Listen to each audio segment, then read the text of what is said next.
Hello everyone, welcome to learn Lifeology. बच्चों, आज हम पढ़ रहे हैं एनसीईआरटी का chapter microbes in human welfare. Chapter number 10 है आपकी 12th की एनसीईआरटी का and one of the easy chapter, easy to score. 2 questions आपको आराम से मिल जाएंगे यहाँ पर नीट के एग्जाम में।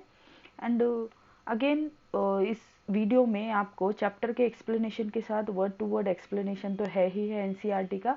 Along with that we are going to discuss the PYQs, कौन से एरिया से ज़्यादा क्वेश्चंस आ चुके हैं और कौन से एरिया से क्वेश्चंस आने के चांसेस है जो कि आपको अच्छे से याद करना है। तो with little efforts you can score full marks with this chapter. तो मेरे साथ पढ़िए इस चैप्टर को और साथ ही समझ लीजिए और याद कीजिए और एंड तक देखते रहिए। अगर आपको पसंद आए तो लाइक और शेयर भी करिए।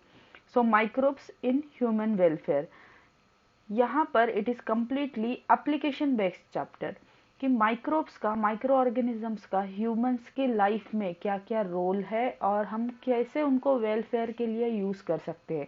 Already you have studies chapter microbes, आपका ह्यूमन हेल्थ एंड डिसीजेस में इनका रोल आप पढ़ चुके हो। तो हमारा एक सोच होती है कि microbes they are just causing the disease, but उनसे भी ज़्यादा उनका गुड रोल हमारी लाइफ में क्या है वो यहाँ पर पूरा एक्सप्लेन किया हुआ है। तो some of important areas are given जहाँ पर माइक्रोब्स का रोल है। जैसे सबसे पहले आ जाता है आपका microbes in house hold products. House hold products यानी घर में जो चीज़ें आप बनाते हो उसमें unknowingly you are not aware about that, या आपकी मम्मी जो कुछ खाना बनाती है, कुछ चीज़ें हैं लाइक इडली, डोसा, देन उसके बाद कर्ड, इनमें माइक्रोब्स का रोल होता है बट हमको पता नहीं है and they are very good for our health. Then second चीज़ यहाँ पर आ गई माइक्रोब्स इन इंडस्ट्रियल प्रोडक्ट्स। ये जो 6 एप्लीकेशंस दिए हुए हैं अमंग दिस 6, ये इंडस्ट्रियल एप्लीकेशन एक बहुत इम्पॉर्टेंट है एप्लीकेशन माइक्रोब्स का ह्यूमन वेलफेयर में इनका रोल, बिकॉज यहाँ से बहुत सारे क्वेश्चंस पूछे गए। और भी एक है, आप सुनते रहिए, लास्ट तक मैं बताऊंगी आपको। सो माइक्रोब्स नेक्स्ट है आपका microbes in sewage treatment. Waste water जो होता है हमारे घरों में से जो गंदा पानी निकलता है, इसके ट्रीटमेंट के लिए भी माइक्रो ऑर्गेनिजम्स का रोल है। Then microbes in biogas production. Biogas production आप स्कूल से पढ़ते आ रहे हो, लोअर क्लासेस से पढ़ रहे हो, माइक्रोब्स का रोल होता है। Then next is bio control agent, microbes as bio control agent after industrial product. ये सेकेंड मोस्ट इंपॉर्टेंट एरिया अब तक देखा गया है, जो लास्ट ईयर क्वेश्चन या प्रीवियस ईयर क्वेश्चन आप देखते हो। तो this microbes in industrial product and microbes as bio control agent, ये दोनों एरियाज से मिला के ऑलमोस्ट 70% क्वेश्चन आए हुए हैं। Means whatever question are ask in NEET exam, maximum questions इस 2 सेक्शन से। तो आपको बेटा ये 2 सेक्शंस तो बिल्कुल भी नहीं छोड़ना है, बहुत अच्छे से याद करना है, साइमल्टेनियसली रिविजन करिए। कुछ देर के लिए वीडियो पॉज करके आप साथ में शॉर्ट नोट्स बना लीजिए इसके, so that any time you can revise दो short notes. And I am sure इन शॉर्ट नोट्स को आप 5 से 6 बार रिवाइज कर लोगे तो आपको बिल्कुल याद हो जाएगा, आपके 2 मार्क्स सिक्योर, 2 क्वेश्चन सिक्योर हो जाएंगे 8 मार्क्स के लिए। And the last is micro biofertilisers. ये आप और भी चैप्टर्स में बहुत बार इनका रोल पढ़ चुके हो, तो it is not going to be hard. Only 2 things, that is industrial product and bio control agent. इन 2 चीज़ों पे आपको एक्स्ट्रा एफर्ट्स, एक्स्ट्रा ध्यान लगाना है। ओके, तो चलिए स्टार्ट करते हैं chapter. Besides microscopic plants and animals, microbes are the major components of biological system on earth. तो इट इज सेड दैट के प्लांट्स और एनिमल्स के अलावा हमारा जो अर्थ है, इस पे तीसरा जो इम्पोर्टेंट कंपोनेंट है बायोलॉजिकल सिस्टम का, that is microbes. So you have studied about the diversity of living organism. Class 11 में हमने पढ़ा है, 5 किंगडम्स हमने पढ़े थे। Do you remember which kingdom among the living organisms contain micro organisms? क्या आपको याद है? इमीडिएट आंसर मेरे पास आ जाएगा यहाँ पर, yes it is Monera. But देखिए यहाँ पर इस चैप्टर में माइक्रोब की डेफिनेशन में किस किस को इंक्लूड किया गया है। First important point to be noted कि यहाँ माइक्रोब्स किस किस को कहा गया है, not only the members of Monera, apart from that और कौन कौन आते हैं देखते हैं। Which are the ones that are only microscopic? क्या ये सिर्फ माइक्रोस्कोपिक थे? Microbes are present everywhere. देखिए अब यहाँ से हमारा एक्सप्लेनेशन शुरू हो चुका है।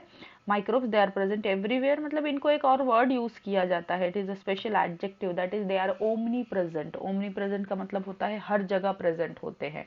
So they are present in soil में मिलेंगे, वाटर में, एयर में, दिस आर नॉर्मल हैबिटेट, ये तो ठीक है। अपार्ट फ्रॉम दिस हमारे बॉडीज में भी मिलते हैं। दूसरे एनिमल्स और प्लांट्स के बॉडीज में भी मिल जाते हैं, चलिए यहाँ तक भी ठीक था। इसके बाद और कहाँ मिल सकते हैं? They are present even at sites where no other life form, this is important, microbes they can grow at the sites where no other life forms could. ये साइट्स कौन सी होती है? ये एक्सट्रीम साइट्स होती है जहाँ पर एनवायरमेंट कंडीशंस एक्सट्रीम रहेगी। Like for example sites such as deep inside geysers. Geysers क्या होते हैं? गीजर्स, इनको थर्मल वेंट्स भी बोला जाता है। जो हमारे सीज है, ओशंस है, इनका जो बेस है, बेस में गर्म पानी के फुहारे जैसे झरने जैसे होते हैं, दीज आर कॉल्ड गीजर्स और थर्मल वेंट्स। अंडर सी होते हैं ये, where the temperature may be as high as 100 degree Celsius. देखिए they can means it says that कि 100 डिग्री सेल्सियस पे भी सरवाइव कर सकते हैं। देन नेक्स्ट है deep in the soil. Soil में आप अगर बहुत गहरा डीप चले जाएं तो वहां पर प्रेशर बहुत बढ़ जाता है, at that high pressure organism का सर्वाइव करना is quite difficult, but the microorganisms can survive in that environment too. Under the layers of snow, बहुत बर्फीले लेयर्स के नीचे भी मिल जाएगा, सेवरल मीटर थिक लेयर है तब भी मिल जाएगा। And not only this, highly acidic environments, acidic environments कुछ हमारे पास वाटर बॉडीज है लाइक डेड सी, तो यहाँ पर एसिडिक एनवायरमेंट है, पीएच बहुत कम है। In this environments also the micro organisms they can survive. जहाँ पे अगर ऐसे बैक्टीरिया एसिडिक एनवायरमेंट में, हम सिंपल वर्ड यूज करते हैं उनके लिए, एसिडोफाइल्स। ओके, अब now this is important for you, NCERT ने माइक्रोब्स में किस किस को इंक्लूड किया है? यहाँ से बेटा क्वेश्चन बन सकता है, याद रखना है। माइक्रोब्स से ये तो आपको पता ही होता है बैक्टीरिया है, बट अपार्ट फ्रॉम बैक्टीरिया किस किस को डाला गया है? प्रोटोजोआ, मतलब कौन सा किंगडम है? Kingdom Protista. Then second bacteria, that is kingdom Monera. Fungi, kingdom fungi. Apart from this microscopic animals को भी डाल दिया गया, जैसे कि जू प्लैंकटन हो गए। देन यहाँ और इम्पोर्टेंट वायरसेस भी है बेटा, वायरसेस को भी इसमें डाल दिया गया है, plant viruses, microscopic animal and plant viruses, ध्यान दीजिए प्लांट वायरसेस लिखा हुआ है। Then apart from this viroids, जबकि ये तो वायरसेस असेलुलर ऑर्गेनिज्म है, even if they are acellular they are included here in the microbes. Viroids, viroids क्या होते हैं? वायरॉइड्स ये आरएनएज होते हैं, जो पैथोजेनिक आरएनए आप बोल सकते हो। देन प्रियॉन्स, प्रियॉन्स क्या होते हैं? प्रोटीन्स होते हैं, प्रोटीन्स जो डिसीज कॉज कर सकते हैं, ऐसे कुछ प्रोटीन, इन सब को माइक्रोब्स में डाल दिया गया। यहाँ आपको प्रियॉन्स का एक्सप्लेनेशन भी दिया है, they are proteinaceous infectious agent. Some of the microbes shown in the figure. अच्छा, कुछ माइक्रोब्स दिए हैं, थोड़ा सा इनका डायग्राम भी देख लेते हैं। एनसीईआरटी के डायग्राम्स को भी नहीं देखे छोड़ेंगे, और नहीं देखेंगे तो आपके मार्क्स चले जाएंगे बेटा।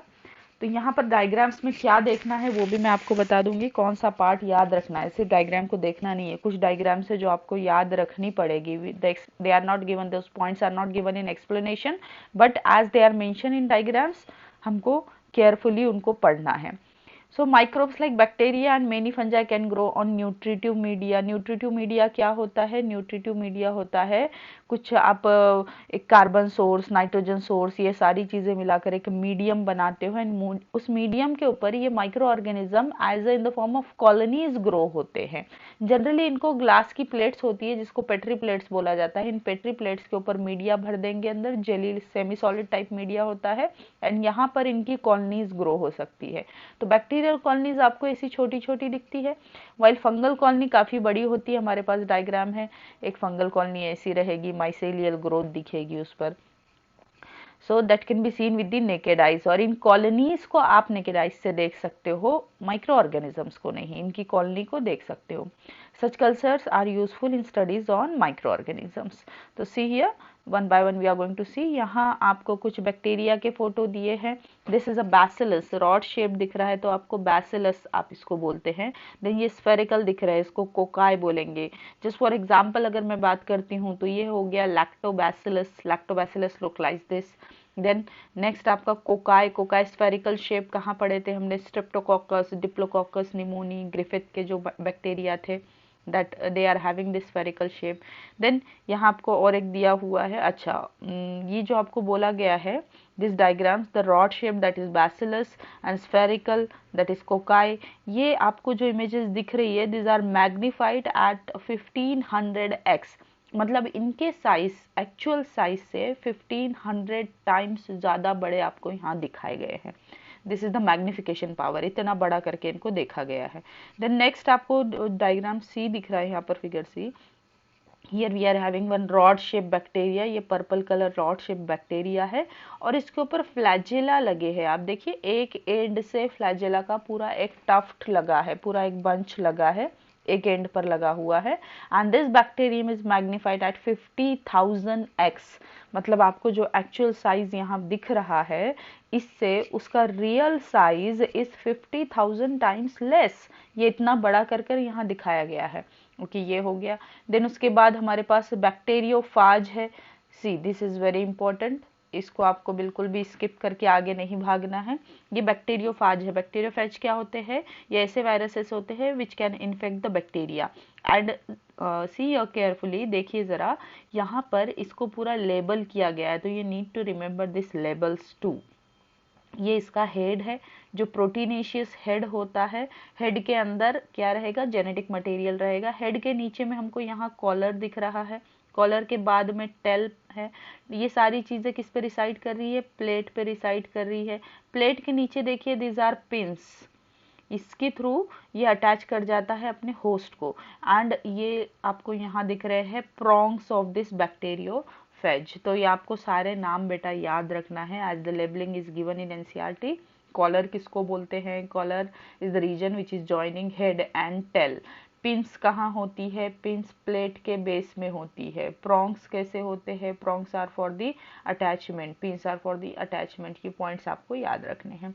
देन इसके बाद जो सेकेंड डायग्राम दिया हुआ है ये भी वायरस है। This is adeno virus. Adeno virus का मीनिंग है ये किसको इन्फेक्ट करेगा? ये हमको इन्फेक्ट करेगा, ये ह्यूमंस को इन्फेक्ट करता है, ये कॉज करता है रेस्पिरेटरी इन्फेक्शंस, एडिनो वायरस। ये भी पॉइंट आप याद रखेंगे। सिंपल एक पॉइंट दिया हुआ है but don't forget this. Respiratory infections cause करते हैं एडिनो वायरस। रेस्पिरेटरी इन्फेक्शंस क्या आ जाता है उसमें? फ्लू आ जाएगा, तो ये एडिनो वायरस कॉज कर सकता है। देन नेक्स्ट आपको दिया हुआ है टीएमवी का इमेज है, टोबैको मोज़ाइक वायरस। ये रॉड शेप्ड होते हैं। एंड यहाँ पर जो मैग्निफिकेशंस दिए हुए हैं ये दिए हुए हैं from 1 lakh to 1,50,000 times, means the actual size is 1 lakh time less than this. जो आपको दिख रहा है उससे 1 लाख टाइम लेस इनका एक्चुअल साइज रहेगा। तो be careful with all the diagrams, this is going to be important diagram, क्योंकि लेबलिंग याद रखनी है। और ये आपके लिए इम्पोर्टेंट इसलिए हो जाता है कि आप ये कहाँ यूज होता है, क्लियरली यहाँ लिखा हुआ है adenovirus it causes respiratory infections, ये आप याद रखेंगे। Adenovirus respiratory infections, adenovirus respiratory infections. बाकी टीएम भी हम ऑलरेडी पढ़ते हैं। ठीक है, चलिए। Here two types of colonies are given in this diagram. ये बैक्टीरियल कॉलोनी है। यू कैन कंपेयर, ये जो दिख रहा है ये rounded structure, this is called petri plate. ये ग्लास की प्लेट होती है, इसके ऊपर हम इन बैक्टीरिया को या वायरसेस को, इनको वायरसेस को भी ग्रो किया जाता है। वायरसेस की कॉलोनी अलग होती है, उनको प्लाक बोला जाता है। बट कौन से वायरस ग्रो कर पाएंगे हम? Only bacterial viruses. But this are the bacteria. और यहाँ पे आपको फंगल कॉलोनीज, 2 कॉलोनीज दी हुई है। तो you can C fungal colony comparatively larger. ये पूरी एक फंगस की कॉलोनी है, पूरा माइसेलियम का ग्रोथ रहेगा। ये यहाँ से शुरू हुई है कॉलोनी, दिस स्टार्ट, एंड ये पूरी स्प्रेड हो गई है प्लेट पर। तो जितना ज़्यादा टाइम आप इस प्लेट को इंक्यूबेट करोगे उतनी फंगल कॉलोनी स्प्रेड हो जाएगी। एंड यहाँ जो ईच वाइट डॉट दिख रहा है आपको डायग्राम ए में, this 1 dot is 1 bacterial colony. इस एक कॉलोनी में hundreds and thousands of bacteria are present there. Okay, so this is all about their diagrams. Let's move on.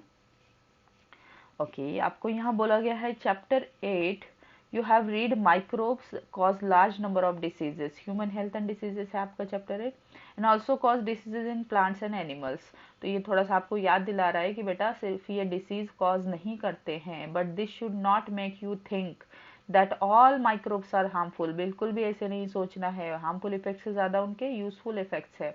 Several microbes are useful to man in diverse ways. Diverse ways मतलब बहुत सारे अलग अलग type के applications है। In this chapter we are going to cover 6 major applications.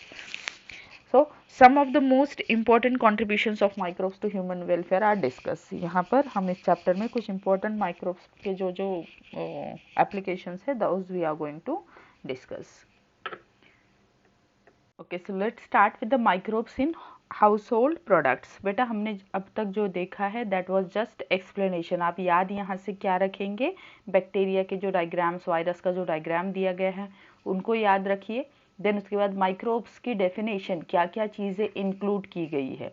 Again last तक video देखते रहिए, सुनते रहिए, इसमें आपको बहुत सारे PYQs भी मिल जाएंगे जिससे आपको आइडिया आ जाएगा कि कहाँ से हमको पढ़ना है, कौन सा पॉइंट हमारे लिए इम्पोर्टेंट है। तो चलिए शुरू करते हैं। Microbes in household product. This is first important application of this microbes. You would be surprised to know that we use microbes as products derived from them every day. हम रोज use करते हैं, हमको पता नहीं है, ऐसे बहुत सारे प्रोडक्ट्स है। स्पेशली जितना भी फर्मेंटेड फूड हम खाते हैं दैट इज माइक्रोब्स डिराइव्ड। कहीं ना कहीं ये जो कन्वर्जन किया जा रहा है, फर्मेंटेशन किया जा रहा है, that is by the micro organisms. A common example is the production of curd from milk. पहला आपको एप्लीकेशन दे दिया गया, a common example that is formation of curd. Microorganisms, देखिए क्या याद रखना है आपको। आपको याद रखना है, पहला हम पढ़ रहे हैं कर्ड। कर्ड किससे बन रहा है? कर्ड बन रहा है लैक्टोबैसिलस से। Micro organism such as lactobacillus and other commonly called lactic acid bacteria. Lactobacillus एक जीनस है जो कॉज करता है। Apart from this other bacterias are also there, they can form the curd. उनको हम इंक्लूड कर देंगे, कॉमनली हम उनको बोलेंगे लैक्टिक एसिड बैक्टीरिया। तो हमको ये पॉइंट याद रखना है। कर्ड के लिए क्या है हमारे पास? लैक्टोबैसिलस है। We are having here lactobacillus. And दूसरा कॉमन नेम आप यूज कर सकते हो lactic acid bacteria, all those bacteria which are doing this conversion. ये क्या करते हैं? They grow in milk and convert it to curd. ठीक है, ड्यूरिंग ग्रोथ जरा देख लेते हैं क्या लिखा है। During growth the LAB produce acids, this is important, this is actually the mechanism that coagulate partially digest the milk proteins. ये आपको मैं बताती हूँ। हमको क्या करना है, यहाँ पर देखना है कि कर्ड कैसे बनता है। हल्का सा मैकेनिज्म दिया हुआ है। When we are adding this lactobacillus, we need to add it, हमको इसको ऐड करना पड़ता है। और ये जो ऐड किया जाता है in the form of starter culture, उसको हम बोलते हैं inoculum. You might have seen at the home, जब मम्मी दही बना रही होती है तो मम्मी ऑलरेडी पहले से दही जो थोड़ा रखा हुआ था उसमें से 1 चम्मच दही मिक्स कर देती है दूध में, एंड फिर कुछ टाइम बाद, कुछ आवर्स बाद वो पूरा के पूरा दही बन जाएगा। तो what we use to do, हमारे पास मिल्क है, मिल्क में हम डाल देते हैं स्टार्टर कल्चर और इनोकुलम। इनोकुलम इसके अंदर डाल देंगे। इनोकुलम क्या रहेगा? इनोकुलम मीन्स ऑलरेडी जो आपके पास दही है थोड़ा सा, उसको एज अ स्टार्टर कल्चर्स डाल दिया जाता है। अब मिल्क के अंदर, इस मिल्क में होता है, हमको क्या बनाना है? इससे कर्ड बनाना है। मिल्क के अंदर होता है लैक्टोज शुगर। ये लैक्टोज शुगर को लैक्टिक एसिड बैक्टीरिया क्या करता है? ये कन्वर्ट कर देता है लैक्टिक एसिड में। कन्वर्जन क्या हो रहा है? कन्वर्जन बैक्टीरिया किस पे अटैक कर रहा है? बैक्टीरिया कार्बोहाइड्रेट पार्ट पर अटैक कर रहा है मिल्क के। इसलिए बोला जाता है दूध से अच्छा दही है खाने में। क्यों अच्छा है आपके हेल्थ के लिए? क्यों अच्छा होता है? क्योंकि यहाँ से कार्ब कम हो चुके हैं, बचा गया प्रोटीन। दूध में लैक्टोज शुगर होती है in the form of carbohydrate, and casein नाम का प्रोटीन होता है। ठीक है, और भी हमारे पास प्रोटीन, मेजर प्रोटीन जो रहेगा वो केजीन रहेगा। अभी जैसे ही यहाँ पर लैक्टिक एसिड बन गया, सी दिस इज एसिड, तो इसका पीएच हो जाता है कम, क्योंकि एसिड बन गया। अब ये मिल्क जो था, अब ये मिल्क नहीं रहा, ये कुछ और बन गया जिसका पीएच कम हो गया है। एट दिस लो पीएच, इस लो पीएच पे क्या होता है? जो भी प्रोटीन्स प्रेजेंट है, कौन सा प्रोटीन रहेगा मिल्क में? केजीन। ये प्रोटीन का हो जाता है कोएगुलेशन, मतलब वो एक जगह जमा हो जाएंगे सारे प्रोटीन्स, कोएगुलेट हो जाएंगे, पानी उसमें से अलग हो जाएगा। एंड दिस स्ट्रक्चर, जब ये कोएगुलेशन हो गया तो इसको हम बोलते हैं curd. You need to remember this कि लैक्टिक एसिड बैक्टीरिया कौन से पार्ट पर काम कर रहे हैं? They are using the lactose sugar and converting into curd. याद क्या रखना है हमको? यहाँ पर हमको याद रखना है कर्ड बनाने के लिए लैक्टोबैसिलस यूज होता है। मिल्क हमारा सबस्ट्रेट है। मिल्क में हम इनोकुलम, मतलब कुछ दही ऑलरेडी जो हमारे पास है वो डाल देंगे उसमें। ये दही में जो बैक्टीरिया है, इस इनोकुलम में जो थोड़ा सा लैक्टिक एसिड बैक्टीरिया है, वो मिल्क के लैक्टोज को लैक्टिक एसिड में कन्वर्ट करेगा, और इस लैक्टिक एसिड से जो पीएच कम होगा वो पीएच कोएगुलेशन करवाएगा प्रोटीन्स का। देखिए यहाँ लिखा हुआ है स्मॉल अमाउंट ऑफ कर्ड, जो भी मैंने इनोकुलम की बात की वो है ये, added to the fresh milk as inoculum. ये वर्ड याद रखिए, इनोकुलम और स्टार्टर। ये वो अमाउंट होता है जिसमें हम थोड़े से ऑलरेडी बैक्टीरिया जो हमारे पास है उनको डाल रहे हैं। क्यों? ताकि वो प्रोसेस को शुरू कर सके। Now this inoculum it contains millions of lactic acid bacteria which at suitable temperature multiply. यहाँ पे हमको टेम्परेचर भी सुटेबल टेम्परेचर चाहिए, नॉर्मल रूम टेम्परेचर पर इनका मल्टीप्लिकेशन होता है। दस कन्वर्टिंग मिल्क टू कर्ड, यहाँ हो गया कन्वर्जन, विच ऑल्सो इम्प्रूव्स इस न्यूट्रिशनल क्वालिटी। ऑफ कोर्स हम शुगर्स कम कर रहे हैं, प्रोटीन्स का कंटेंट बढ़ा रहे हैं। नॉट ओनली दिस, इसके अंदर और एक बहुत इंपॉर्टेंट चीज बन जाती है विटामिन B12।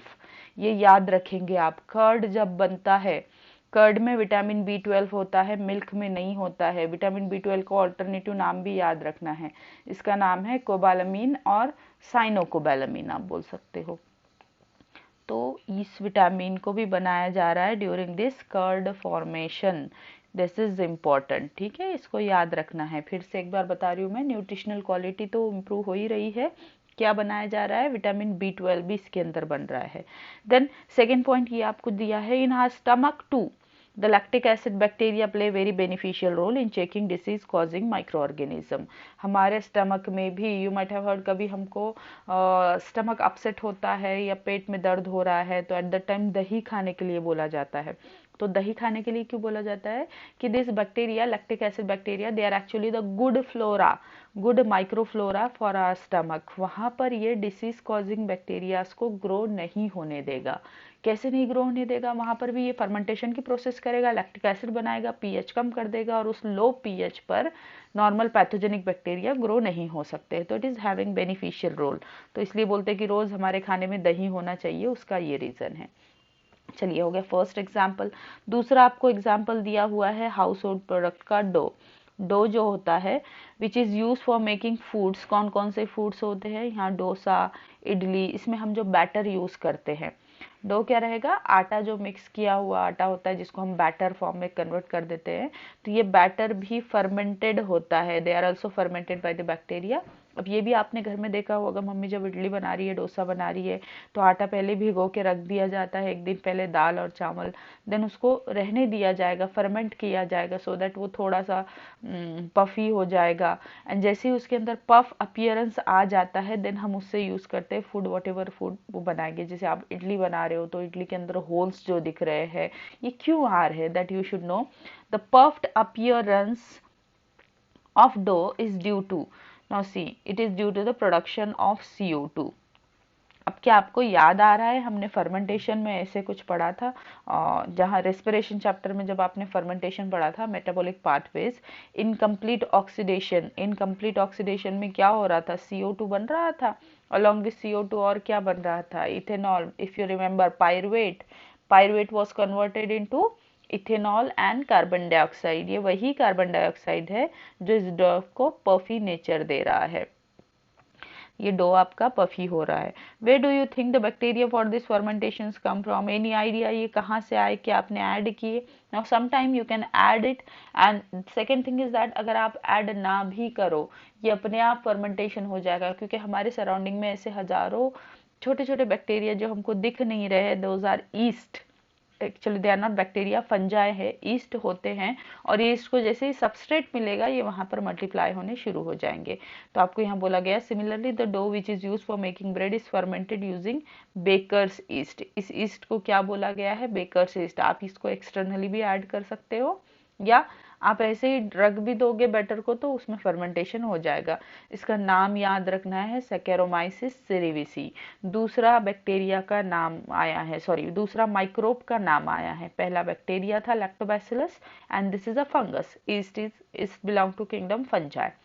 यहाँ पे हमारा फंगस का जो नाम है saccharomyces cerevisiae. Make a list of this bacterias if you don't know this names. अगर आपको याद नहीं है तो अभी याद कर लीजिए, just revise it 5 to 10 times, pause the video and revise it, revise the name, Saccharomyces cerevisiae, Saccharomyces cerevisiae। in dough of the fermented जो भी फूड बना रहे हो उसमें इसको यूज किया जा रहा है, और भी कहीं आने वाला है इसका नाम। A number of traditional drinks, third example आ गया है। ट्रेडिशनल ड्रिंक का थर्ड एग्जाम्पल आपको यहाँ दिया गया है हाउस होल्ड प्रोडक्ट में, एंड इस ट्रेडिशनल ड्रिंक का नाम क्या है? And foods are also made by fermentation by microbes. क्या आप कोई फूड के नाम मुझे बता सकते हो जो माइक्रोब्स की हेल्प से बनाए जा रहे हैं? Jalebi, jalebi is the fermentation product, इसको भी डो को फर्मेंट करके जलेबी को बनाया जाता है। ओके, तो यहाँ आपको जो नाम दिया गया है it is toddy. Next important name toddy. पहले हमने देखा कर्ड, दूसरा हमने देखा डो, तीसरा हम बात कर रहे हैं टोडी की, जो एक ट्रेडिशनल ड्रिंक है। ट्रेडिशनल ड्रिंक कहाँ पर बनता है? ये बनता है साउथ इंडिया में, आप बोल सकते हो स्पेशली केरला में। तो यहाँ पर ये टोडी ड्रिंक बनाया जाता है। टोडी में क्या किया जाता है? इसमें ये एक ट्रेडिशनल ड्रिंक है साउथ इंडिया का। यहाँ पर फर्मेंट किया जाता है सैप को। सैप क्या होता है? सैप लिक्विड है, अपने ट्रांसपोर्ट में पड़ा हुआ है एक word, ascent of sap. Sap वो लिक्विड होता है जो प्लांट्स में जाइलम में मिलेगा आपको।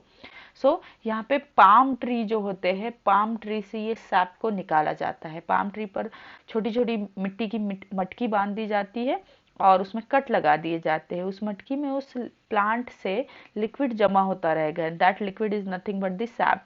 और फिर इसको फर्मेंट किया जाता है। ये फर्मेंट करने के बाद हमको जो ड्रिंक मिलेगा that drink is toddy. It is a alcoholic drink. Then microbes, ये तो हो गया आपके 3 एग्जाम्पल्स हो गए। उसके बाद आपको और बोला गया है कि microbes they can also ferment fish.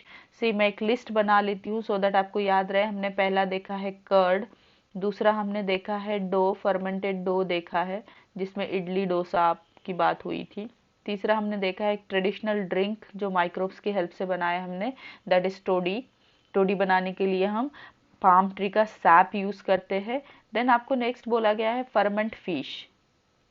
Fermented fish जो होती है, सी फिश का शेल्फ लाइफ बहुत ही कम है। कैच करने के बाद उनको ज़्यादा टाइम तक रखा नहीं जा सकता है, ख़राब हो जाती है, प्यूट्रीफाइड हो जाती है। या तो आप उसको लो टेम्परेचर पे रखिए। अब हर जगह इतना लो टेम्परेचर मेंटेन करना इज डिफिकल्ट टास्क। तो क्या किया जाता है? इस फिश को फर्मेंट कर दिया जाता है और फर्मेंटेड फिश को then you can store for longer period. Then next और आपको एग्जाम्पल दिया गया है सोयाबीन का। सोयाबीन में भी fermentation of soybean is very common. आजकल तो हर जगह, पहले एक्चुअली ये प्रोसेस किया गया था चाइना में। जो आप सोया सॉस खाते हो it is nothing but fermented soybeans. Ferment करके उसमें से जो लिक्विड निकाला गया है that liquid is called soya sauce. Then next आपको बताया गया है यहाँ पे बाम्बू शूट्स। बैम्बू शूट्स जो होते हैं, बैम्बू शूट्स को भी फर्मेंट करके रखा जाता है और इनको भी खाया जाता है। It is very common in north East India. North East India में बैम्बू शूट्स को फर्मेंट करके रख दिया जाएगा एंड ओवर द ईयर इस बैम्बू शूट्स को वो अपने फूड में यूज करते हैं। स्पेशली कुछ स्पेशल ट्राइब्स है, ये वहाँ पर उसको मेसू का नाम देते हैं। स्पेशली कुछ गोरखा ट्राइब्स है सिक्किम की जिनका ये कॉमन फूड है। But all over North East India में they eat this bamboo shoots, fermented bamboo shoots to make the foods. तो ये हमारे पास यहाँ पे 6 एग्जाम्पल्स हो गए हैं। देन अब 7th एग्जाम्पल आपका बहुत इंपॉर्टेंट है। नेक्स्ट जो एग्जाम्पल बोला गया है दैट इज चीज। चीज एक ओल्डेस्ट फूड आइटम माना जाता है। इवन चीज के ट्रेसेस कुछ 10,000 साल पुराने सैंपल्स में भी चीज के ट्रेसेस मिले हैं। Means the human of that time was also knowing this चीज प्रोडक्शन। उनको भी पता था चीज कैसे बनाया जाता है। तो it is one of the oldest food item which microbes were used. Different varieties of cheese. अब हमारे पास according to type of bacteria और microbe you are using, we are having different varieties of cheese. चीज की कौन कौन सी variety है बेटा, ये इंपॉर्टेंट है, ये याद रखना है। Are known by their characteristic. ये वैरायटीज किसके बेसिस पे है? उनके टेक्सचर के, फ्लेवर के और टेस्ट के। ये 3 चीज़ों के बेसिस पे हमारे पास बहुत सारी। ऑल्सो माइट हैव हर्ड, आप लोग पिज़्ज़ा बनाते हो, सैंडविचेस बनाते हो तो मोज़रेला चीज़ इज देयर। फिर आपका और स्विस चीज़ होता है। तो यहाँ हमको कौन से एग्जाम्पल दिए वो देखना है।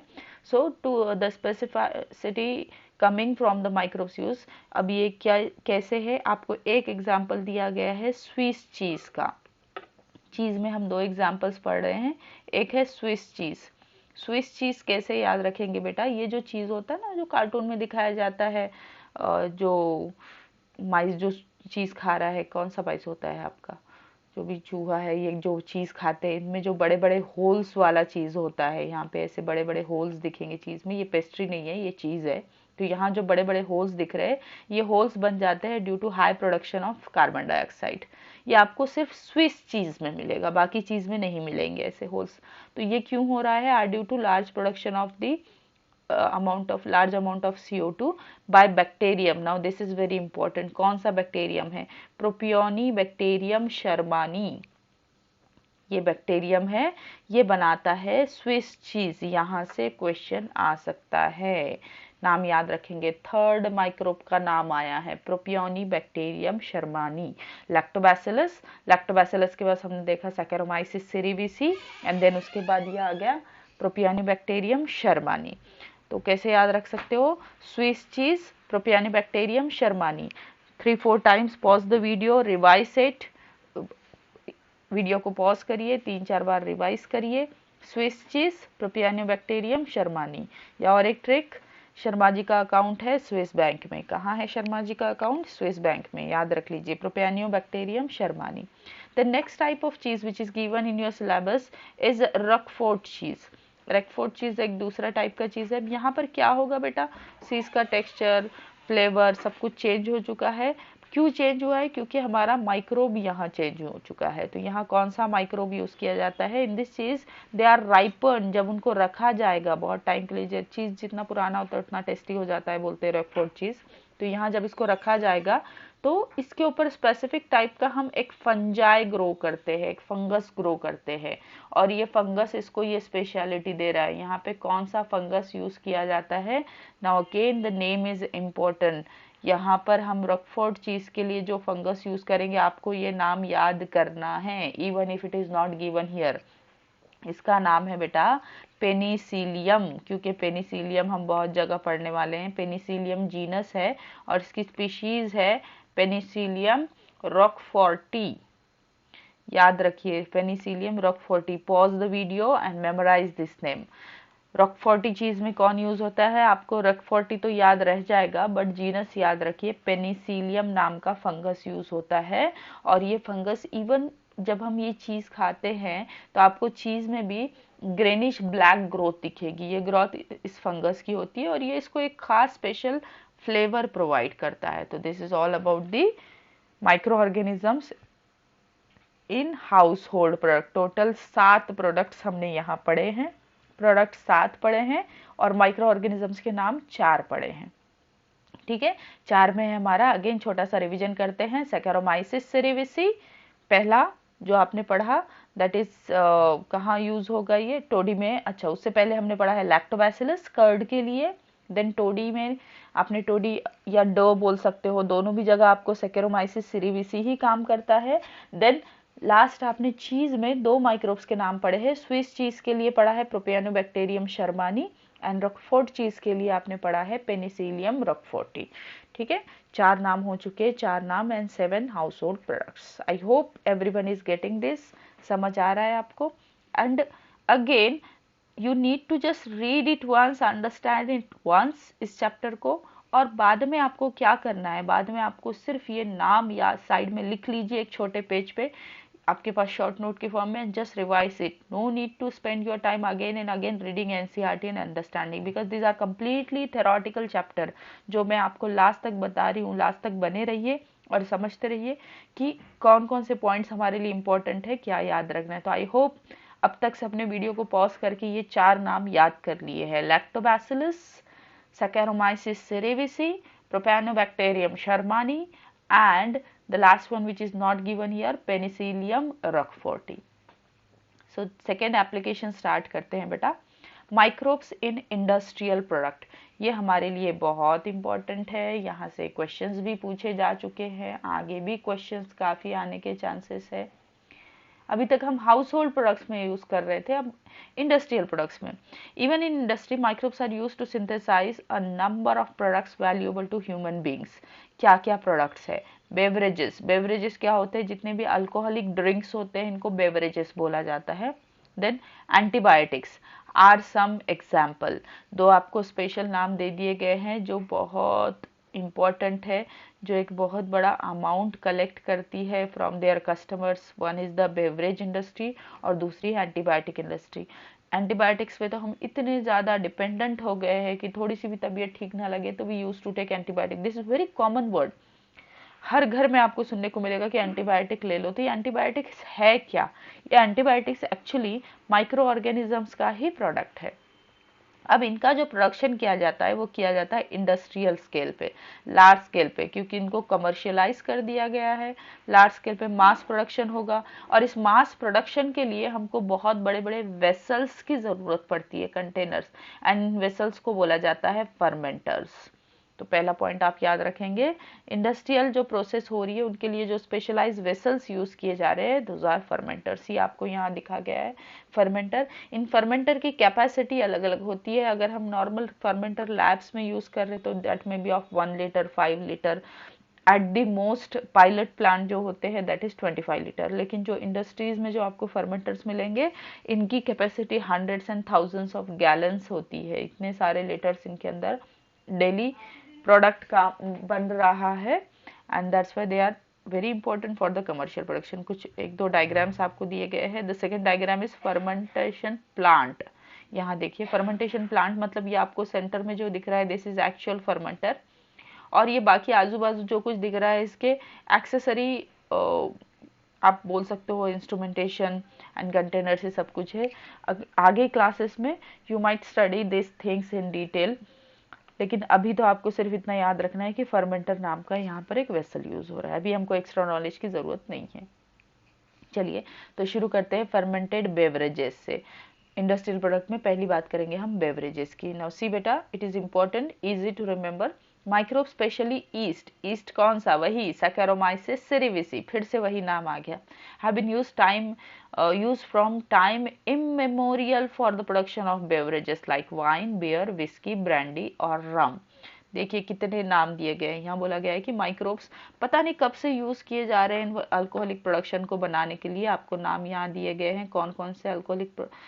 अभी देखिए मैं नाम क्यों लिख रही हूँ, दिस इज इम्पोर्टेंट थिंग, क्योंकि हमको ये याद करना है और इनके बारे में कुछ इंपॉर्टेंट पॉइंट याद करना है। Wine, beer, whisky, brandy and rum, ये 5 नाम आपको यहाँ दिए हैं।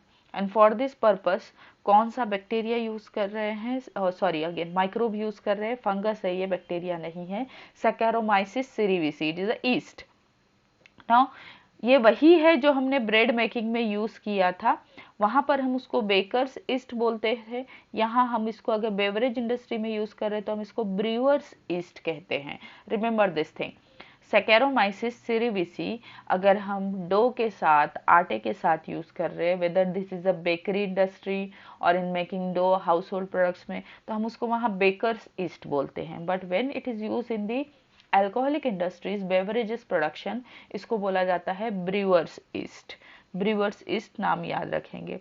Is use for fermenting malted cereals. कुछ याद आ रहा है बेटा, माल्टेड सीरियल्स क्या होते हैं? माल्टेड सीरियल्स वो होते हैं, सीरियल्स को जब हम जर्मिनेट करेंगे, एक हार्मोन का रोल पड़ा था प्लांट ग्रोथ रेगुलेटर का, जो कि जर्मिनेशन में रोल प्ले करता है, जिबरलिन्स, इफ यू रिमेंबर। ऐसे कुछ कुछ पॉइंट्स आते रहेंगे, लास्ट तक सुनते रहिए। हम पूरा एनसीईआरटी जहाँ जहाँ भी जो चीजें पड़ी हुई है उसको कनेक्ट करते चलेंगे। तो माल्टेड सीरियल्स क्या होता है, हम सीरियल्स को भिगो के रखते हैं, उसके अंदर जो जर्मिनेशन होता है that is called the malted one. We already studied the mechanism of this malting. Malting में क्या किया जाता है, एक्चुअली माल्टिंग में जो आपके कॉम्प्लेक्स कार्बोहाइड्रेट होते हैं इनको सिंप्लीफाई किया जाता है, एंड फ्रॉम दो सिंप्लीफाइड कार्बोहाइड्रेट्स अल्कोहल बन रही है। तो ये 2 सबस्ट्रेट्स है हमारे पास जो कि इथेनॉल प्रोडक्शन के लिए यूज किए जाते हैं, एंड इन सबस्ट्रेट के बेसिस पे ही आपको ये जो अलग अलग नाम दिख रहे हैं अल्कोहलिक बेवरेजेस के, ये सबस्ट्रेट एंड इनका डिस्टिलेशन। अब ये डिस्टिलेशन क्या है बात करेंगे। Do you recollect the metabolic reaction which result in the production of ethanol by yeast? क्या आपको याद है रेस्पिरेशन चैप्टर में पार्शियल रेस्पिरेशन या इनकम्प्लीट ऑक्सीडेशन हमने पढ़ा था। Now depending on the type of the raw material, देखिए क्या बोला गया, क्या सबस्ट्रेट यूज किया जा रहा है, and the type of processing, this is very important line. Depending on the type of raw material and the type of processing, with or without distillation, हमारे पास different types of alcoholic drinks available है। Now see, all these are alcoholic drinks। फिर इनमें फर्क क्या है, 2 चीजें बताई गई हैं यहाँ पे, type of raw material and the process of making, that is distillation. Distillation क्या होता है, रॉ मटेरियल कैसे होते हैं, जरा थोड़ा सा इसके बारे में पहले बात कर लेते हैं, समझ लेते हैं, देन हम एनसीईआरटी में आगे बढ़ेंगे। आज this is important, don't skip at all, समझिए, क्वेश्चन यहीं से आएगा अगर आएगा तो। तो यहाँ जो आपको फर्स्ट दो नाम दिए गए हैं अलॉन्ग विद दिस, और एक नाम मैं यहाँ ऐड कर देती हूँ, टोडी, जो हमने ऑलरेडी ऊपर में पढ़ा हुआ है, दैट इज अल्कोहलिक बेवरेज। ये तीनों अनडिस्टिल्ड टाइप के अल्कोहलिक बेवरेज है, अनडिस्टिल्ड। एंड बचे हुए तीन नाम आपको जो दिए गए, whisky, brandy and rum, these are distilled one. ठीक है, अब ये डिस्टिलेशन होता क्या है, ये किया क्यों जाता है? देखिए बेटा, for this fermentation we are using saccharomyces cerevisiae. ये जो ईस्ट है, ये ईस्ट खुद तो अल्कोहल बनाता है, नो डाउट, लेकिन ये अल्कोहल का कॉन्सेंट्रेशन एट द मोस्ट 13% तक टॉलरेट कर सकता है। अगर इन लिक्विड्स में अल्कोहल का कॉन्सेंट्रेशन 13% से ज़्यादा हो जाए तो वो ईस्ट को मार देगा। मतलब क्या हम बोल सकते हैं कि फर्मेंटेशन के प्रोडक्ट जो बन रहे हैं उनका अल्कोहल सिर्फ 13% है, ज़्यादा से ज़्यादा एट द मोस्ट। तो यस, लेकिन अगर अब हमको इसका अल्कोहल 13 से ज़्यादा बढ़ाना है, आपको ऐसे बेवरेजेस चाहिए जिसमें 50% तक अल्कोहल है, then what we can do, तो हम फिर करते हैं डिस्टिलेशन। डिस्टिलेशन क्या होता है? डिस्टिलेशन में यहाँ सिंपल वर्ड्स में अगर आप समझ लो, आपको डिटेल में नहीं समझना है, सिंपल वर्ड में आप समझ लो, तो आप यहाँ पे अल्कोहल का कॉन्सेंट्रेशन बढ़ा रहे हो by a special method, special mechanism, that is called the distillation. तो यहाँ जो आपको स्टार्टिंग में तीन नाम दिए गए हैं, ये तीन में आपको अल्कोहल का परसेंटेज, क्योंकि वो अनडिस्टिल्ड है तो 13 से कम दिखेगा, and you need to remember this. Toddy में होता है ये 5 से 10% तक, वाइन में मिल जाता है 10 से 12%, बियर में होता है 4 से 8%। तो यू कैन सी 13% से कम है। या तो आप स्पेसिफिक परसेंटेज याद रख लीजिए, या तो कम से कम इतना याद रखिए कि ये तीन अनडिस्टिल्ड है, मतलब इसमें 13% से कम अल्कोहल रहेगा। और ये जो तीन आपके डिस्टिल्ड दिए हुए हैं, विस्की, यहाँ पे देखिए आप परसेंटेज, विस्की में होता है 40 से 55% तक अल्कोहल होता है, ब्रांडी में होता है 40 to 50% अल्कोहल, and rum में again 40 to 45% alcohol is there.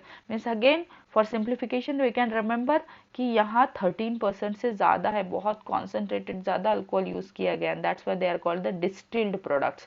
और एक चीज़ जो याद रखना है इनके बारे में, आपको याद रखना है इनका raw material, as it is mention. क्या क्या रॉ मटेरियल है बेटा? टोडी का तो ऑलरेडी पढ़ चुके हैं हम, पाम का सैप है, पाम के सैप से टोडी बनाया जाता है। Wine everyone knows, wine grapes से बनती है, तो आप रॉ मटेरियल ग्रेप्स अगर यूज कर रहे हो तो वाइन बनेगा। बियर बनती है बेटा सीरियल्स से, specially barley is very common serial जिससे बियर बनाया जाएगा। देन विस्की भी सीरियल ग्रेन से ही बनता है, but it is the distilled one. अगर हम बियर बन रहा है और उसको डिस्टिलेशन कर दे तो वहां विस्की बन जाएगा।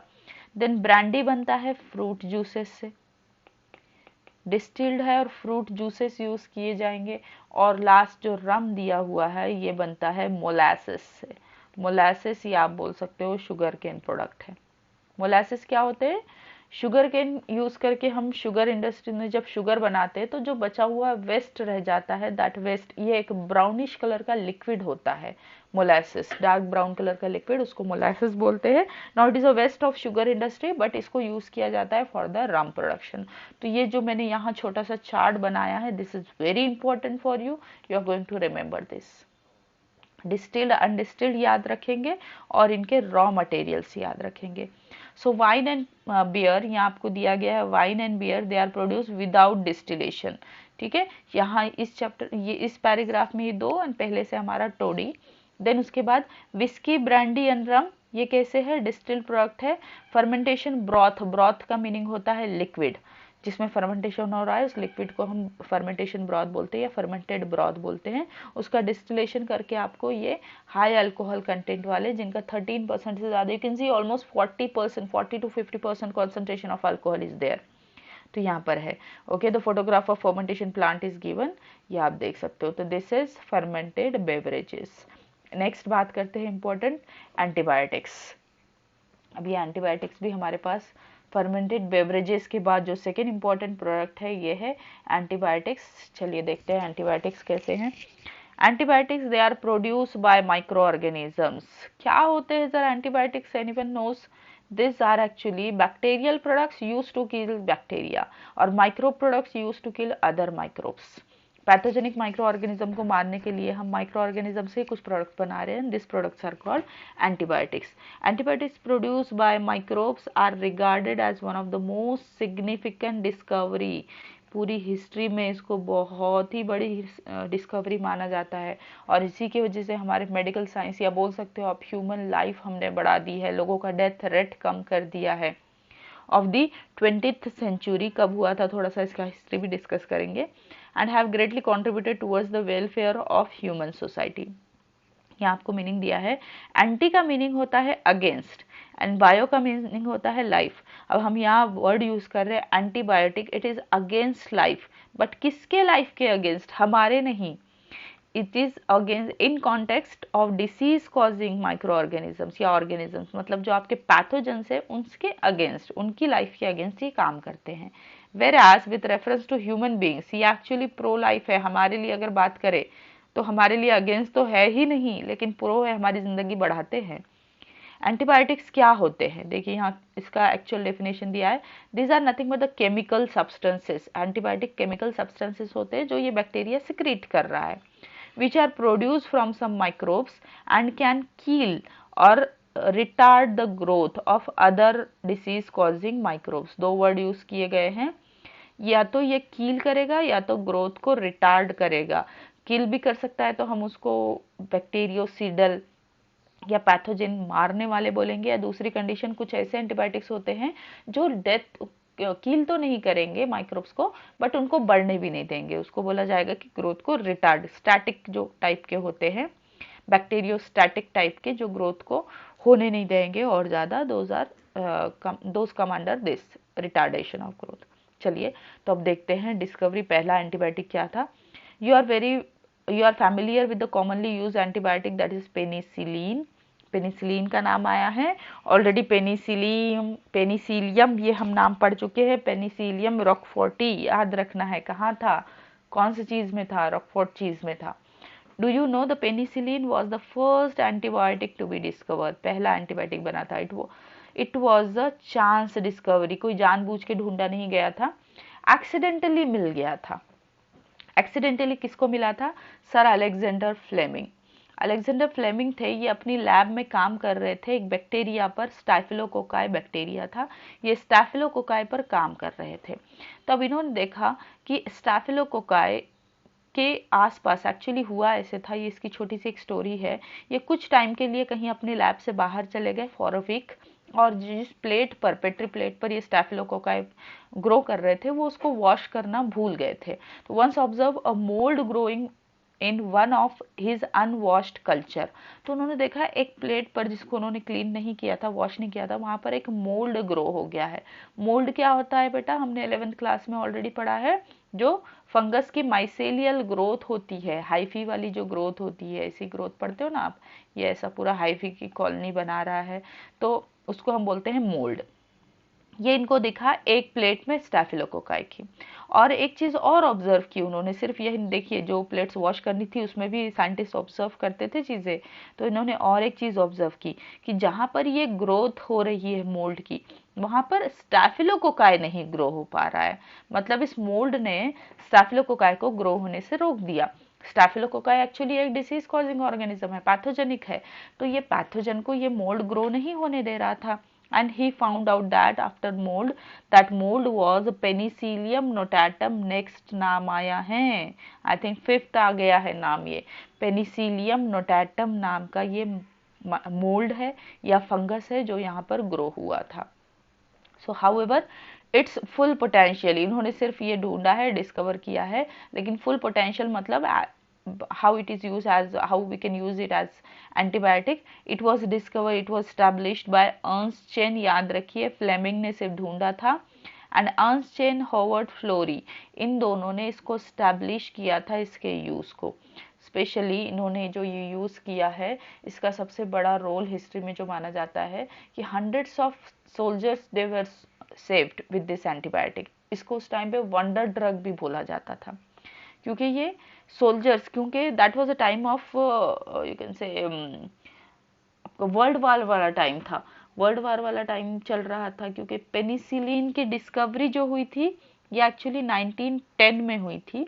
This was in 1910। थोड़ा सा क्रोनोलॉजी समझ ले तो याद रहेगा। लेकिन इस पे जो रिसर्च चला, चेन ने एंड फ्लोरी ने इस पे कंटिन्यू अपना रिसर्च करते रहे, उसके एंटीबायोटिक प्रॉपर्टी स्टडी करते रहे। और जब वर्ल्ड वार चलने लग गया, वर्ल्ड वॉर टू कब हुआ था? The duration of world war two was 1935 to 1945। तो इस ड्यूरेशन में इसका एक्सटेंसिव यूज किया गया to treat American soldiers wounded in world war two. क्या होता था ना, जब ये वॉर चल रहा था तो लोग मार लगने से ज़्यादा नहीं मरते थे, वो मरते इसलिए थे क्योंकि उनके जो इंजुरीज थी, उनके अंदर इन्फेक्शन होने से डेथ हो जाती थी। तो यहाँ पर जो सोल्जर्स थे, उनकी इंजुरीज को, उनके वुंड्स को ठीक किया गया by using this antibiotics, that is antibiotic penicillin. And that's why इसके लिए इनको नोबेल प्राइज भी मिला। Remember it is mention here, Nobel prize मिला है किस किस को? इन तीनों को साथ में मिलाकर मिला है, फ्लेमिंग, चेन एंड फ्लोरी, तीनों को नोबेल प्राइज मिला for the discovery and application of this penicillin antibiotic. Then after penicillin other antibiotics are also purified. बहुत सारे ऐसे एंटीबायोटिक्स ढूंढे गए हैं फ्रॉम अदर माइक्रोब्स। यहाँ आपको पूछा गया can you name some other antibiotics and find out their sources. आप बहुत सारे एंटीबायोटिक्स घर में यूज करते हो, तो जरा दो चार के नाम ढूंढिए क्या है और कहाँ से इनको आइसोलेट किया गया है, कहाँ से इनको प्रोड्यूस किया गया है, या आप अपना एक डेटा ले सकते हो। तो कुछ आपको एग्जाम्पल्स यहाँ दिए गए हैं about the diseases. Antibiotics have greatly improved, ये कुछ खतरनाक डेडली डिसीजेस है, उनको ठीक करने के लिए एंटीबायोटिक्स का यूज किया गया and that was very successful. That is plague जिसमें से एक है, वूपिंग कफ जिसको काली खांसी बोला जाता है, डिप्थेरिया है जिसको गलघोटू भी बोला जाता है। गलघोटू यानी गले के अंदर इसकी ग्रोथ हो जाती है और पूरा इंजेक्शन में, या आप क्या बोल सकते हो, इंजेक्शन सॉलोइंग में, इंजेक्शन से बेटर रहेगा, सॉलोइंग में ये बहुत डिफिकल्टी करता है, तो दैट्स वाई दिक्कत हो जाती है सॉलोइंग में, तो इसका नाम गलघोटू है डिप्थेरिया का।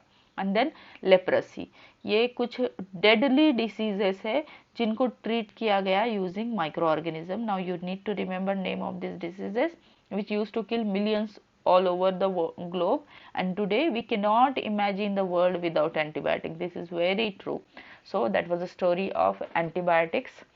माइक्रोऑर्गेनिज्म का नाम आप एक ही दिया हुआ यहाँ पर पेनिसिलियम याद रख लेंगे। इफ पॉसिबल इनके जो पॉजिटिव एजेंट्स है इनका भी नाम याद रख सकते हो, but again there is no need, आपको सिर्फ इतना ही याद रख लेना। ह्यूमन हेल्थ एंड डिसीजेस में वैसे भी आप काफ़ी डिसीजेस पढ़ चुके होते हो, ठीक है। So now the third and the most important application of this microorganisms in industrial productions. So यहाँ से अभी तक maximum questions आ चुके हैं. So this is going to be very important. इसको बड़ा ध्यान से सुनेंगे, पढ़ेंगे, समझेंगे. So microbes are also used for commercial and industrial production of certain chemicals like organic acids. यहाँ से बेटा बहुत इंपॉर्टेंट चीज़ें पूछी जाती है। केमिकल्स दिया हुआ है, organic acids, alcohols and enzymes. Commercial application है माइक्रो ऑर्गेनिजम्स का, जो एग्जांपल दिए हैं आपको सारे याद करना है, और यहाँ से PYQs भी है काफ़ी, ऑलमोस्ट हर साल आप कह सकते हो इस पार्ट से। This paragraph is going to be very very very important. Examples of acids आपको यहाँ दिए हुए हैं। पहला दिया है एस्परगिलस नाइजर, जो एसिड बनाता है दैट इज सिट्रिक एसिड। इससे एक प्रीवियस ईयर क्वेश्चन है, that is previous year question पूछा गया है यहाँ से, PYQ है 2020 का, जिसमें डायरेक्टली पूछा गया था कि सिट्रिक एसिड कौन सा ऑर्गेनिज्म बनाता है, तो it is Aspergillus niger producing citric acid. ये आपको याद करना है बेटा, you have to memorise it.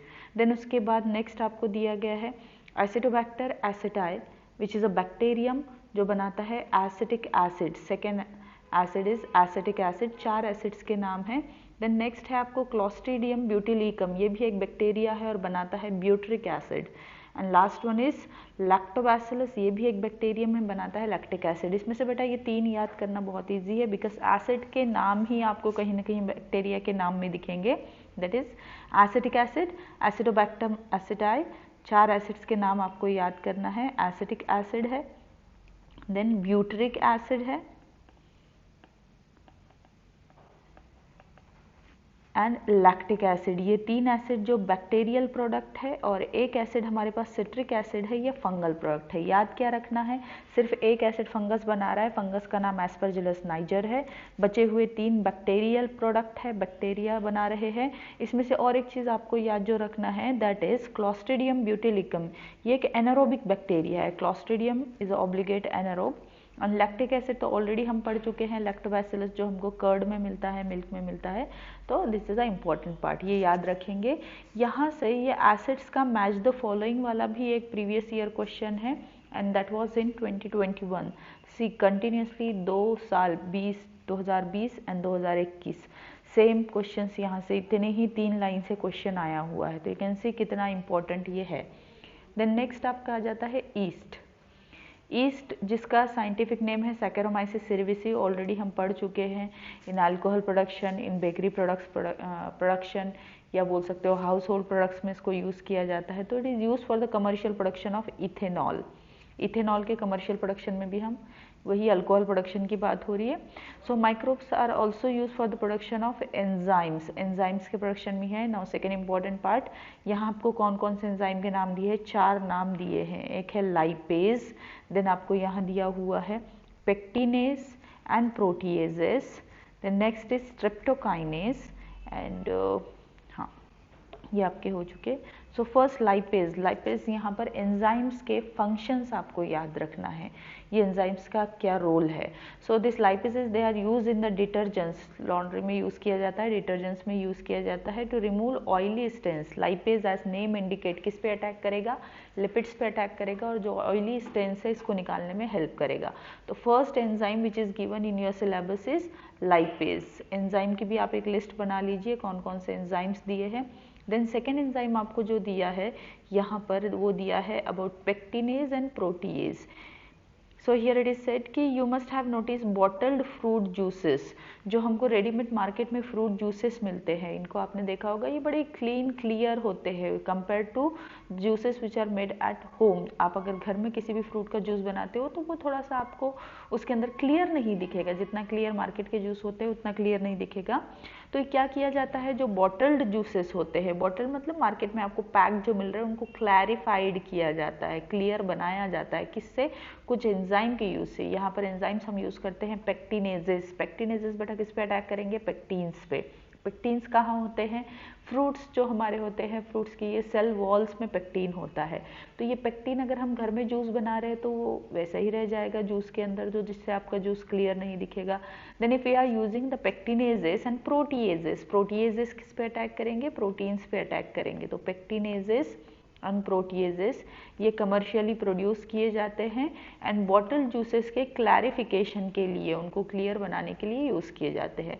Then next is very important, इसको बहुत अच्छे से याद रखना है। नेक्स्ट आपको जो दिया हुआ है दैट इज स्ट्रेप्टोकाइनेज। ये एक बहुत इंपॉर्टेंट एंजाइम है, मेडिसिनल यूज़ इसका बहुत बड़ा है।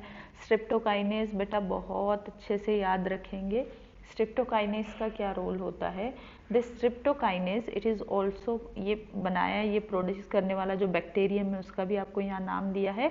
This is a bacteria that is Streptococcus, नाम में ही इसीलिए नाम है स्ट्रेप्टोकाइनेज। सो एंड मॉडिफाइड, इसको मॉडिफाई किया गया है बाय जेनेटिक इंजीनियरिंग। तो यहाँ पे हम जेनेटिक इंजीनियरिंग का भी यूज़ कर रहे हैं। And the very important thing, it is called clot buster.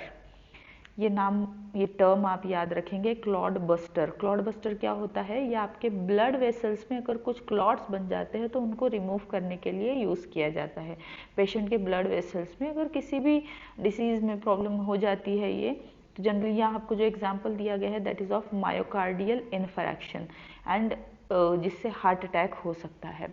तो जो लोगों को मायोकार्डियल इन्फेक्शन हुआ है या हार्ट अटैक्स आए हैं, इनके ब्लड वेसल्स में ब्लड क्लॉट्स बन गए हैं और ये क्लॉट्स को ब्रेक करने के लिए, बस्ट करने के लिए वी यूज़ दिस स्ट्रेप्टोकाइनेज। इन क्लॉट्स को ये पिघला देगा, तो इसीलिए इसको क्लॉट बस्टर बोला जाता है। You might have heard in corona, जब कोविड चल रहा था तो कोविड जो लोग कोविड से ठीक हो रहे थे, कोरोना से ठीक होने के बाद मैक्सिमम लोगों में देखा गया है एक रिसर्च के अकॉर्डिंग कि डेथ कब हो रही है, कोरोना से ठीक होने के बाद हो रही है। और डेथ क्यों हो रही थी, क्योंकि कोरोना वायरस जब उनको इन्फेक्ट कर रहा था तो उसका इन्फेक्शन का एक साइड इफेक्ट ये भी था कि ब्लड में क्लॉट्स बन रहे थे, and those clots later they were used cause उनसे हार्ट अटैक्स हो रहे थे, उनसे ब्रेन हेमरेज हो रहा था। तो ये जो क्लॉट्स बन जाते हैं, इनको ब्रेक करने के लिए स्ट्रेप्टोकाइनेज नाम का enzyme, it is very useful. आप ये नाम याद रखेंगे, streptokinase which is produce by streptococcus. Function याद रखना है क्लॉट बस्टर। देखिए 4 एंजाइम्स है, lipase in the detergents, it is used in the detergents, pectinases and proteases bottle food juices में clarification के लिए यूज़ किया जाता है, and streptokinase ये क्लॉट बस्टर की तरह यूज़ किया जाएगा।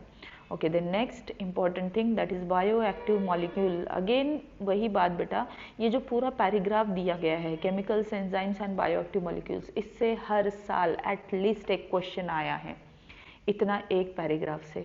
तो आपको ये सारे के सारे बहुत अच्छे से याद कर लेना है। So another bioactive molecule which is given here is this cyclosporin A.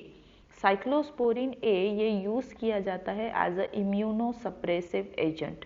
Bioactive molecule, इसका नाम है साइक्लोस्पोरिन। साइक्लोस्पोरिन क्या करता है, इम्यूनोसप्रेसिव।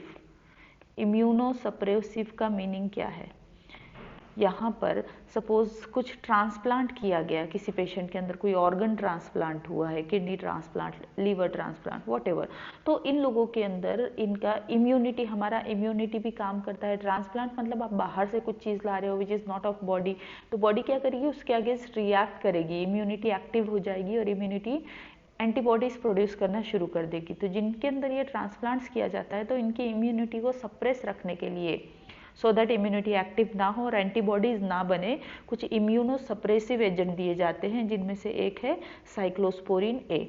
अब आपको इसके साथ साथ ये भी याद रखना है कि ये कौन प्रोड्यूस करता है, it is produce by a fungus trichoderma polysporum. Very important बेटा, इट इज़ वेरी इंपॉर्टेंट, क्योंकि ट्राइकोडर्मा के और भी एप्लीकेशंस हमको पढ़ना है। एंड सेकेंड थिंग, इस एक ही पॉइंट से साइक्लोस्पोरिन एंड ट्राइकोडर्मा, इस एक ही पॉइंट से प्रीवियस ईयर क्वेश्चन आ चुके हैं, 2020 में भी आया है एंड 2022 में भी आया है। See how important it is. अब अगर कोई बोलता है कि अभी क्या चांसेस थे, तो आई थिंक स्ट्रेप्टोकाइनेज एक इम्पॉर्टेंट हो जाता है कि आपके अभी क्वेश्चन पेपर में ये आ जाए। अगेन अपार्ट फ्रॉम दिस कुछ बोला नहीं जा सकता, बट फिर भी ये ऐसा पार्ट है कि हमको बिल्कुल याद रखना है। देन उसके बाद नेक्स्ट दिए हुए हैं आपको statins. Second bioactive molecule which is given here is statin. So they are produce from the yeast, नाम याद रखिए, ईस्ट से प्रोड्यूस किया जाता है मोनास्कस परप्यूरस। एक ईस्ट है जिसका नाम है मोनास्कस परप्यूरस। ईस्ट भी फंगाई को ही बिलोंग करता है। पहला हमने फंगस देखा Trichoderma, and now this is yeast, that is Monascus purpureus have been commercialized as blood cholesterol lowering agent. इनके साइमल्टेनियसली फंक्शनिंग भी दी हुई है, काम भी दिए हैं। तो बेटा यहाँ से क्या हो सकता है, डायरेक्ट क्वेश्चन भी आ सकता है। मैच द फॉलोइंग के लिए भी ये एक अच्छा टाइप का मटेरियल बन गया है, जहाँ से मैच द फॉलोइंग टाइप के भी क्वेश्चन आ सकते हैं। तो this Monascus purpureus which is producing statin, and this statin is use as a blood cholesterol lowering agent. And इसके बाद का लाइन, दिस इज इम्पॉर्टेंट, यहाँ से एक आपका क्वेश्चन बनेगा, it acts competitively inhibiting. Action कैसा है इसका, कॉम्पिटेटिव इनहिबिशन है। एंड किसको इनहिबिट करता है, एंजाइम को responsible for synthesis of cholesterol. मतलब स्टैटिन क्या करेगा, स्टैटिन कोलेस्ट्रॉल के साथ में कोलेस्ट्रॉल को बनने नहीं दे रहा है, कोलेस्ट्रॉल का जो सबस्ट्रेट है उसके लिए ये कॉम्पिटेटिवली इनहिबिट करेगा एंजाइम को, जो कोलेस्ट्रॉल सिंथेसिस में एंजाइम यूज हो रहा है उस एंजाइम को इनहिबिट करेगा। सो this is a paragraph about chemicals, enzymes and bioactive molecules which are produced at commercial level। देखिए यहाँ से ऑलमोस्ट हर साल ये PYQs जो आपको दिए पिछले 3-4 साल के PYQs है, but you can see almost हर साल यहाँ से क्वेश्चन आया हुआ है। सो क्या करना है, 4 एसिड्स के नाम याद रखना है, 4 एंजाइम्स के नाम एंड 2 बायोएक्टिव मॉलिक्यूल्स के नाम, दैट्स इट। ये 10 नाम और इनके फंक्शंस आपको याद रखना है। This is the most important part of this chapter. पूरे चैप्टर में ये सबसे इम्पॉर्टेंट पार्ट है, इसको बिल्कुल रट लीजिए, याद कर लीजिए। ओके, देन नेक्स्ट स्टार्ट करते हैं बेटा microbes in sewage treatment. Sewage treatment में माइक्रोब का role. So we know that the large quantities of waste generated, हमारे घरों से जितना वेस्ट जनरेट होता है every day in cities and towns, अब ये वेस्ट जाता कहाँ है? Major component of this waste water is human excreta. इसमें मेजर कंपोनेंट क्या होता है? ह्यूमन एक्सक्रीटा होता है। This municipal waste water is called sewage, इसी को हम सीवेज बोलते हैं। बड़ा सिंपल सा सीवेज का डेफिनेशन है, आपको याद रखना है। Whatever waste water generated every day from the cities and towns containing human excreta is called the sewage. Now it contains along with the excreta, इसके अंदर क्या है? Large amount of organic matter and microbes. Microbes में again सब कुछ आ गया, जो इस चैप्टर के डेफिनेशन में जो जो माइक्रोब्स को इंक्लूड किया गया है सब कुछ आ गया। Bacteria, fungus, yeast, then protozoa, then सब microscopic animals, viroids, prions, everything सब कुछ आ गया। सो यहाँ बोला गया है many of those are pathogenic, मतलब इनमें से बहुत सारे ऐसे हैं जिनके अंदर डिजीज कॉजिंग एबिलिटी है। एंड क्योंकि वो पैथोजेनिक है इसलिए क्या हम इस सीवेज को डायरेक्टली कोई वाटर बॉडी में रिलीज कर सकते हैं? No. So, have you ever wondered where this huge quantity of sewage or urban waste water is disposed of daily? कहाँ जाता है हमारे घरों से निकला हुआ ये गंदा पानी डेली जाता कहाँ है? तो ये कहाँ जाता है? ये जाता है सीवेज ट्रीटमेंट प्लांट्स में, क्योंकि this can not be discharge into natural water. Reverse में, स्ट्रीम्स में आप इनको डायरेक्टली डिस्चार्ज नहीं कर सकते। अगर करोगे तो क्या होगा? जितना ये पैथोजेनिक फ्लोरा है, वेस्ट है, ये सारा के सारा उस रिवर को भी गंदा कर देगा। So this can not be discharge directly into the reverse and streams. You can understand why, क्यों है? क्योंकि ये उनको भी गंदा कर देगा। सो हमको क्या करना है? बिफोर डिस्पोजल इस सीवेज को ट्रीट करना है सीवेज ट्रीटमेंट प्लांट। तो अभी हमारा ये जो टॉपिक है that is sewage treatment plant. ऐसा कुछ बहुत ज़्यादा क्वेश्चन है नहीं, बट थोड़ा सा एक बार समझ लेंगे इस टॉपिक को। To make it less polluting, so that इसके अंदर का जो पोल्यूशन करने वाला जो लोड है, ऑर्गेनिक लोड है या पैथोजेनिक लोड है, वो कम हो जाए। So treatment of waste water is done by the, कैसे किया जाता है? Heterotrophic microbes naturally, see this is important point. Treatment के लिए हम हेटेरोट्रॉफिक माइक्रो ऑर्गेनिजम्स को यूज़ कर रहे हैं सीवेज ट्रीटमेंट के लिए, क्योंकि हम कहीं अभी आगे चल के ऑटोट्रॉफिक को भी यूज़ करने वाले हैं। सो हियर यू रिमेंबर, यहाँ पर जो सीवेज ट्रीटमेंट प्लांट्स में यूज़ होते हैं वो हेटेरोट्रॉफिक है, ऑटोट्रॉफिक नहीं है। एंड ये ऐसे माइक्रोब्स है जो ऑलरेडी उस सीवेज में प्रेजेंट थे। So the treatment is carried out in 2 stages. ये STPs 2 स्टेज में काम करते हैं। 2 ब्रॉड स्टेजेस है, एक्चुअली सेवरल स्टेजेस होते हैं। यहाँ पर आपको एक इमेज भी दी हुई है सीवेज ट्रीटमेंट प्लांट का। सेकेंडरी ट्रीटमेंट है, पहले प्राइमरी ट्रीटमेंट की बात करते हैं। प्राइमरी ट्रीटमेंट क्या होता है? इनिशियल जैसे ही वेस्ट आया STPs में, सीवेज ट्रीटमेंट प्लांट्स में, तो इनके साथ क्या किया जाता है? It involve some basic steps. क्या क्या है? This treatment is basically involve, पहली बात तो है प्राइमरी ट्रीटमेंट में आपको याद रखना है फिजिकल रिमूवल होता है। फिजिकली रिमूवल किया जाता है किसका? सारे के सारे पार्टिकल्स का। और इस फिजिकल रिमूवल के लिए आप याद रखेंगे कौन सी टेक्निक्स यूज़ की जाती है। प्राइमरी ट्रीटमेंट में हम यूज़ करते हैं फिल्ट्रेशन एंड सेडिमेंटेशन। ये 2 टेक्निक्स का नाम याद रखेंगे। प्राइमरी ट्रीटमेंट में फिल्ट्रेशन एंड सेडिमेंटेशन किया जाता है। This are removed in stages, all of sudden नहीं निकाला जाएगा। पहले सबसे पहले क्या किया जाएगा? इनिशियली फ्लोटिंग डेब्रीज, जो कुछ भी फ्लोटिंग मटेरियल है इनको निकाला जाएगा सिक्वेंशियल फिल्ट्रेशन से। देन उसके बाद ग्रीट सॉइल पार्टिकल्स जो है, रेत है, सॉइल है, स्मॉल पेबल्स यानी छोटे छोटे पत्थर जो है, आर रिमूव्ड बाय सेडिमेंटेशन। इनको क्या किया जाता है? सेडिमेंटेशन। मतलब यू कैन से ये गंदा पानी था कुछ, इस गंदे पानी में कुछ फ्लोटिंग चीज़ें थी, सरफेस पे थी, उनको ऊपर के ऊपर निकाल लिया गया, और कुछ सॉलिड चीज़ें थी नीचे थी, उनको सेडिमेंटेशन से सेपरेट किया गया। तो फिल्ट्रेशन एंड सेडिमेंटेशन 2 किए हमने, टेक्निक्स यूज़ किए हैं। So all solid that settle from the primary sludge, अब इसको क्या बोला गया? This is called primary sludge. And supernatant forms the effluent, जितना नीचे सेटल हो जाएगा उसको हम बोलेंगे प्राइमरी स्लज, जो यहाँ बेस में बैठ जाएगा that will be primary sludge, और जो सुपरनेटेंट रहेगा उसको बोला जाता है एफ्लुएंट। अब इस एफ्लुएंट को आगे भेजा जाता है फॉर द ट्रीटमेंट, क्योंकि अभी भी इसमें डिजॉल्व्ड वेस्ट है, ऑर्गेनिक सॉलिड वेस्ट इसके अंदर बचा हुआ है, तो we need to send it for secondary treatment. The effluent from the primary settling tank is taken for the secondary treatment. Secondary treatment क्या है? ये सेकेंडरी ट्रीटमेंट बायोलॉजिकल ट्रीटमेंट है। सी प्राइमरी स्टेज में क्या किया गया? It is a physical treatment. Secondary क्या है? बायोलॉजिकल है। ये 2 वर्ड याद रखिए, प्राइमरी एक फिजिकल ट्रीटमेंट है और सेकेंडरी एक बायोलॉजिकल ट्रीटमेंट है, मतलब यहाँ रोल ऑफ लिविंग ऑर्गेनिज्म आ जाएगा। Here see what is given, the primary effluent is passed into large aeration tank. Remember this is important. क्या याद रखना है, कहाँ पास किया जाता है, एरेशन टैंक में डाला जाता है, एनारोबिक नहीं है, completely एरोबिक ट्रीटमेंट है। See here the diagram of this aeration tank is given. यहाँ आपको जो दिख रहा है NCERT में ये जो डायग्राम है, it is of aeration tank. Aeration tank की स्पेशलिटी क्या होती है, यहाँ कंटिन्यूसली एजिटेट किया जाता है। एजिटेट करना मतलब घुमाना, मिक्स करना। Where it is constantly agitated mechanically, मतलब कुछ इंस्ट्रूमेंट्स होते हैं एजिटेशन के लिए, हम यहाँ से इनको कंटिन्यूसली घुमाएंगे और साथ ही साथ क्या करेंगे, इसके अंदर एयर भी डालेंगे। मतलब दो प्रोसेसेस साथ में चलती है एरेशन टैंक्स में। चलता है एजिटेशन मतलब मिक्सिंग करते रहना सो दैट सेटलिंग ना हो, और दूसरी प्रोसेस होती है एरेशन मतलब sufficient oxygen supply, so that क्या हो कि जो माइक्रोब्स अंदर है वो प्रॉपर रेस्पिरेशन कर पाए। अगर ऑक्सीजन इनसफिशिएंट हो जाएगा तो वहाँ पर एनारोबिक एनवायरनमेंट क्रिएट हो जाएगा और ऑर्गेनिजम्स रेस्पिरेशन नहीं कर पाएंगे और जल्दी डिग्रेडेशन नहीं होगा वेस्ट का। So this allows vigorous growth, इससे क्या होगा, विगरस बहुत ही ज़्यादा ग्रोथ हो जाएगी किसकी, useful aerobic microbes. Always remember, यहाँ से अगर कभी गलती से आपको कोई स्टेटमेंट में एनारोबिक आ जाता है तो that will be incorrect statement. ये एरोबिक माइक्रोब्स ग्रो होंगे और ये माइक्रोब्स ग्रो होते हैं फ्लॉक्स के फॉर्म में। फ्लॉक्स क्या होते हैं, बैक्टीरिया के मासेस होते हैं जिसमें कुछ फंगल फिलामेंट्स भी रहेंगे। सो फ्लॉक्स का डेफिनेशन यहाँ दिया हुआ है, this you should know, masses of bacteria associated with fungal filaments, मतलब it is a group of organisms which are going to degrade the waste। ये सब मिलके डिग्रेडेशन की प्रोसेस करने वाले हैं। While growing this microbes consume major part of organic matter।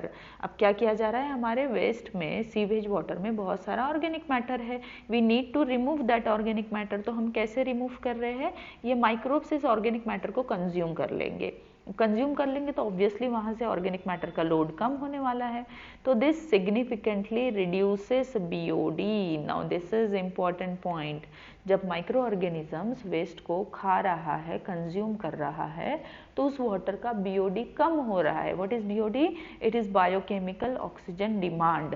क्योंकि वो जब वहाँ ऑर्गेनिक वेस्ट था तो वो ऑर्गेनिक वेस्ट को बहुत सारा ऑक्सीजन चाहिए था, किसके लिए, डिग्रेडेशन के लिए। अब हमने वो ऑर्गेनिक वेस्ट यूज़ कर लिया तो वहाँ से क्या हो रहा है, biochemical oxygen, and this is actually a good thing. Water का जितना बीओडी कम होगा वो उस वाटर को उतना क्लीन माना जाता है, और बीओडी कम रहेगा तो वाटर में डीओ ज़्यादा रहेगा। डीओ क्या होता है बेटा, डिजॉल्व्ड ऑक्सीजन। हम पढ़ेंगे इसके बारे में भी, अगले चैप्टर में पढ़ना है about that BOD and DO का। आप एक छोटा सा कर्व पढ़ने वाले हो, तो ये अभी देख लेते हैं बीओडी के बारे में क्या दिया है। तो BOD refers to the amount of oxygen, this is definition of BOD, you can remember this, memorise it, that would consume if all the organic matter in 1 liter of water were oxidized by bacteria। किसी भी water का BOD क्या होता है, ये इतना oxygen होता है, इतना अमाउंट ऑफ ऑक्सीजन होता है जिसकी ज़रूरत है ऑर्गेनिक मैटर को ऑक्सीडाइज करने के लिए, बैक्टीरिया को। अब सपोज बीओडी कम है, इसका मतलब क्या है, आपका जो वाटर सैंपल है इसके अंदर वेस्ट कम है, और बीओडी ज़्यादा है मतलब इसके अंदर वेस्ट ज़्यादा है। The sewage water is treated till the BOD is reduce. क्या करना है हमको, अल्टीमेट ट्रीटमेंट का एम क्या रहेगा, गोल रहेगा रिडक्शन इन बायोलॉजिकल और यू कैन से biochemical oxygen demand. Now this BOD test measures the rate of uptake of oxygen by microorganism। हमारे पास कुछ BOD टेस्ट होते हैं, वो टेस्ट से हम मेजर कर सकते हैं कि किसी भी वाटर सैंपल का ऑक्सीजन अपटेक कितना है, रेट कितना है। Thus indirectly BOD is the measure of organic matter present in the water। तो जितना ज़्यादा BOD रहेगा इट मीन्स उतना ज़्यादा ऑर्गेनिक मैटर है, और जितना ज़्यादा ऑर्गेनिक मैटर रहेगा पानी उतना गंदा है, पोल्यूटेड है। So greater the BOD of waste water more its is polluting potential. तो कुछ स्टैंडर्ड्स है, we need to follow that standards to lower this BOD। उतना कम BOD होना चाहिए to release the water in water bodies, natural water bodies. So once BOD of sewage और waste water is reduce, significant reduction जैसे ही हो जाएगा, फिर एफ्लुएंट को क्या किया जाता है, then is pass into the settling tanks. इसके बाद में सेकेंडरी स्टेज में ही है बेटा सेटलिंग टैंक्स होते हैं, जहाँ पर अब ये बैक्टीरिया ने ग्रो तो करवा दिया, इन बैक्टीरिया को सेपरेट भी तो करना पड़ेगा। तो ये बैक्टीरिया के जो फ्लॉक्स थे, ये बैक्टीरिया इंडिविजुअल नहीं है, फ्लॉक्स के फॉर्म में है। तो इनको क्या किया जाता है, इनको सेडिमेंट किया जाता है, देन उनको नीचे शांति से बैठने के लिए अलाउ किया जाता है। क्योंकि पहले हम कंटिन्यूसली एरेशन और एजिटेशन कर रहे थे, तो वहाँ पे कंटिन्यूस मिक्सिंग हो रही थी, but now will allow to settle it so that sediment में हमको क्या मिल जाएगा, एक्टिवेटेड स्लज। एक्टिवेटेड स्लज क्या है अब बताइए। एक्टिवेटेड स्लज है this is group of micro organisms, जो फ्लॉक्स नीचे सेटल हो गए हैं उसको बोला गया है एक्टिवेटेड स्लज। अब इसमें से कुछ थोड़ा सा activated sludge, now this is important, activated sludge हम पंप बैक करते हैं अगले एरेशन टैंक में। फॉर एग्जांपल आपने फिर से एक पूरा लॉट आया सीवेज वाटर का, उसको ट्रीट कर दिया, एंड तक हो गया एक्टिवेशन स्लज रेडी, आपका एफ्लुएंट हो चुका है जो कि आप वाटर बॉडी में रिलीज कर सकते हो। अब इस एक्टिवेटेड स्लज में से थोड़ा सा एक्टिवेटेड स्लज वापस से लेकर जो आपका सेकेंड टाइम लॉट आएगा वेस्ट वाटर का, उसमें मिक्स कर दिया जाता है। Now it will act just like a inoculum. जैसे आपको याद होगा कर्ड में हमने बात की थी, कर्ड बनाने के लिए हम थोड़ा सा दही जो घर में है ऑलरेडी उसको डाल देते हैं मिल्क में, तो उससे क्या होगा, लैक्टोबैसिलस वहाँ पे आपने उसको इनोकुलम स्टार्टर कल्चर जैसा डाल दिया, तो वहाँ पर प्रोलिफरेट होता है और फिर से ग्रो होके उस मिल्क शुगर को लैक्टिक एसिड में कन्वर्ट करना। सिमिलरली यहाँ पर भी ये एक्टिवेटेड स्लज वापस से हम जब इसको वेस्ट वाटर में डालेंगे as a inoculum, it serves as inoculum. ये क्या करेगा, जो फिर से गंदा पानी आ रहा है उसको क्या करने लग जाएगा, क्लैरिफाई करने लग जाएगा। The remaining major part of the sludge is pumped into large tanks. अब बचा हुआ स्लज को क्या किया जाता है, जो सेटल स्लज था इसको एनारोबिक स्लज डाइजेस्टर में डाला जाएगा। क्योंकि अब इससे हम क्या कर सकते हैं, इससे हम बड़े काम की चीज़ें बना सकते हैं। इससे हम बना सकते हैं बायोगैस। पहले एरोबिक ट्रीटमेंट दी, अभी देंगे इसको एनारोबिक। यहाँ से अब वाटर को सेपरेट कर लिया गया है, वाटर को वाटर बॉडी में रिलीज कर देंगे, लेकिन जो बचा हुआ सेडिमेंट है, जो स्लज है, उसको डाला जाता है एनारोबिक डाइजेस्टर में। So here other kinds of bacteria which grow anaerobically. अब कौन से बैक्टीरिया ग्रो होंगे, एनारोब्स ग्रो होंगे एंड वो डाइजेस्ट करेंगे, digest the bacteria and the fungi in the sludge. अब पहले जिनको हमने काम पर लगाया था वेस्ट सेपरेशन के, अब उन्हीं को डाइजेस्ट करवाया जा रहा है, मतलब उनको यूज कर लेंगे एनारोब्स। और इस डाइजेशन में क्या होगा, कुछ गैसेस बनेंगी। Remember this is important. कौन कौन सी गैसेस बनने वाली है, मीथेन है, हाइड्रोजन सल्फाइड है, कार्बन डाइऑक्साइड है, एंड बेटा यहाँ से भी प्रीवियस ईयर क्वेश्चन आ चुका है।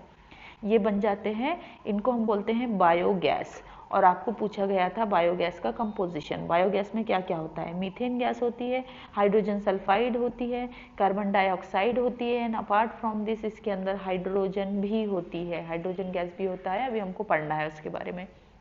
सो and this biogas later it can be use as a source of energy, क्योंकि ये एक इनफ्लेमेबल गैस है। इनफ्लेमेबल मतलब जिसको आप जला सकते हो, और जो चीज़ जल सकती है वहाँ से आप क्या एनर्जी जनरेट कर सकते हो, तो बायोगैस दिस इज यूज। सो यहाँ पे क्या हुआ है, हमने वेस्ट भी सेपरेट कर लिया, वेस्ट से बायोगैस भी बना ली, और जो प्यूरिफाइड वाटर था उसको वाटर बॉडी में रिलीज भी कर दिया है। So effluent from the secondary treatment plant is generally release into natural water bodies like rivers and streams. अब क्या हो गया, क्यों रिलीज किया हमने, क्योंकि इसका जो पॉल्यूशन पावर था, पॉल्यूटिंग एजेंट्स जो थे इसमें के, वो निकल गए हैं। That's why now we can release it into the water body. यहाँ आपको एक एरियल व्यू दिया हुआ है एक सीवेज प्लांट का। सीवेज प्लांट दिखता कैसे है, ये जो राउंड टैंक्स दिख रहे हैं, ये टैंक्स एरेशन टैंक्स है। इसके अंदर ये आपको ये जो दिख रहा है, ये बैफल्स है, ये कंटिन्यूसली घूमते रहते हैं। घूम रहे हैं मतलब ये क्या कर रहे हैं, एजिटेशन कर रहे हैं, एंड साइमल्टेनियसली इसमें से ऑक्सीजन भी रिलीज की जाती है। देखिए यहाँ भी एक है। देन इधर से निकाल के इनको इस सेटलिंग टैंक्स में डाल दिया जाता है। सेटलिंग टैंक में then anaerobic digester and so on, ये सीरीज में अरेंज होते हैं so that process fast continuous चलती रहे। So you can appreciate how microbes play a major role in treating millions of gallons of wastewater every day across the globe. Of course ये काम सिर्फ microbes ही कर सकते हैं, and यहाँ पर आपको लिखा हुआ भी है, remember this methodology has been practiced for more than century, and आज तक भी हमारे पास टिल डेट बोला गया है नो मैन मेड टेक्नोलॉजी, इतनी स्ट्रॉन्ग कोई भी मैन मेड टेक्नोलॉजी है ही नहीं जो sewage treatment, microbial sewage treatment की तरह काम कर सके। यहाँ बोला गया has been able to rival मतलब compete करना, जो कि इस प्लांट से या इस ट्रीटमेंट मैकेनिज्म से compete कर सके, इससे बेटर बन सके। आज तक हमने ऐसी कोई टेक्नोलॉजी बनाई ही नहीं, ये इतनी स्ट्रॉन्ग टेक्नोलॉजी है। So you are aware that due to increasing urbanisation, क्या हो रहा है? अर्बनाइजेशन मतलब सिटीज़ बन रही है, डेवलपमेंट हो रहा है, तो सीवेज भी ज़्यादा बन रहा है। Sewage is being produce in much larger quantities then ever before. तो फिर क्या किया जा सकता है? How ever the number of treatment plants has not increase. But हम क्या कर रहे हैं? घर बना लेते हैं, सिटीज़ बढ़ रही है, इंडस्ट्रियलाइजेशन हो रहा है, अर्बनाइजेशन हो रहा है, but sufficient sewage treatment plants नहीं है to treat this large quantities. सो अब क्या किया जा सकता है? The untreated sewage is often discharge directly into rivers. तो जनरली स्मॉल सिटीज़ में ऐसे होता है कि जहाँ प्लान सिटीज़ नहीं है, वहाँ पर जो वेस्ट है वो रिवर्स में डाल दिया जाता है, तो obviously it is going to pollute, ये रिवर्स को पोल्यूट करेगा और वाटर बोर्न डिसीजेस के भी चांसेस बढ़ जाएंगे। अब यहाँ पर एक आपको केस स्टडी दी गई है which you already studied in your schools, Ganga action plan. हमारी जो रिवर गंगा है, रिवर गंगा वर्ल्ड के मोस्ट पोल्यूटेड रिवर्स में से एक सर्वे के मतलब एक सर्वे हुआ एंड उसमें पता चला कि रिवर गंगा जो है ये बहुत पोल्यूटेड रिवर्स में से एक बन गई है। तो इसको ठीक करने के लिए एक प्लान शुरू हुआ जिसको बोला गया गंगा एक्शन प्लान। ये गंगा एक्शन प्लान किसने शुरू किया है? Ministry of environment and forest, इन्होंने ये शुरू किया। तो क्या इस प्लान के अंदर क्या किया गया कि गंगा के जो शोर था वहाँ पर जितनी सिटीज़ थी, वो सिटीज़ स्पेशली कानपुर इन उत्तर प्रदेश, ये सिटीज़ क्या कर रही थी? अपना सारा के सारा वेस्ट डायरेक्टली गंगा में रिलीज़ कर रही थी, तो इससे गंगा रिवर पोल्यूट हो रही थी। तो कानपुर में, इन ओनली कानपुर एक सिटी में ही अबाउट 5000 इंडस्ट्रीज अपना वेस्ट यहाँ पर रिलीज कर रही थी। तो क्या किया गया? जितने भी ये सिटीज़ है इसके शोर पे, तो ये सारी सिटीज़ में सीवेज ट्रीटमेंट प्लांट्स इस्टेब्लिश किए गए सो दैट जो भी वाटर रिलीज किया जा रहा है, सीवेज वाटर हो, इंडस्ट्रियल वेस्ट हो, वट एवर इट इज़, तो ये सारे वाटर को ट्रीट करके रिलीज किया जाए। And similarly Ganga action plan की तरह ही यमुना एक्शन प्लान भी बनाया गया।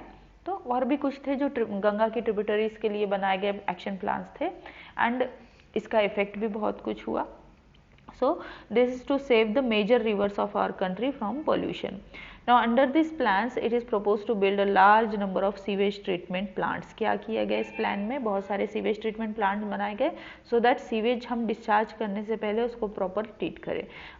नाउ एक आपको काम बोला गया है, देखिए आप कर सकते हो, तो बड़ा ही इंटरेस्टिंग सा काम है।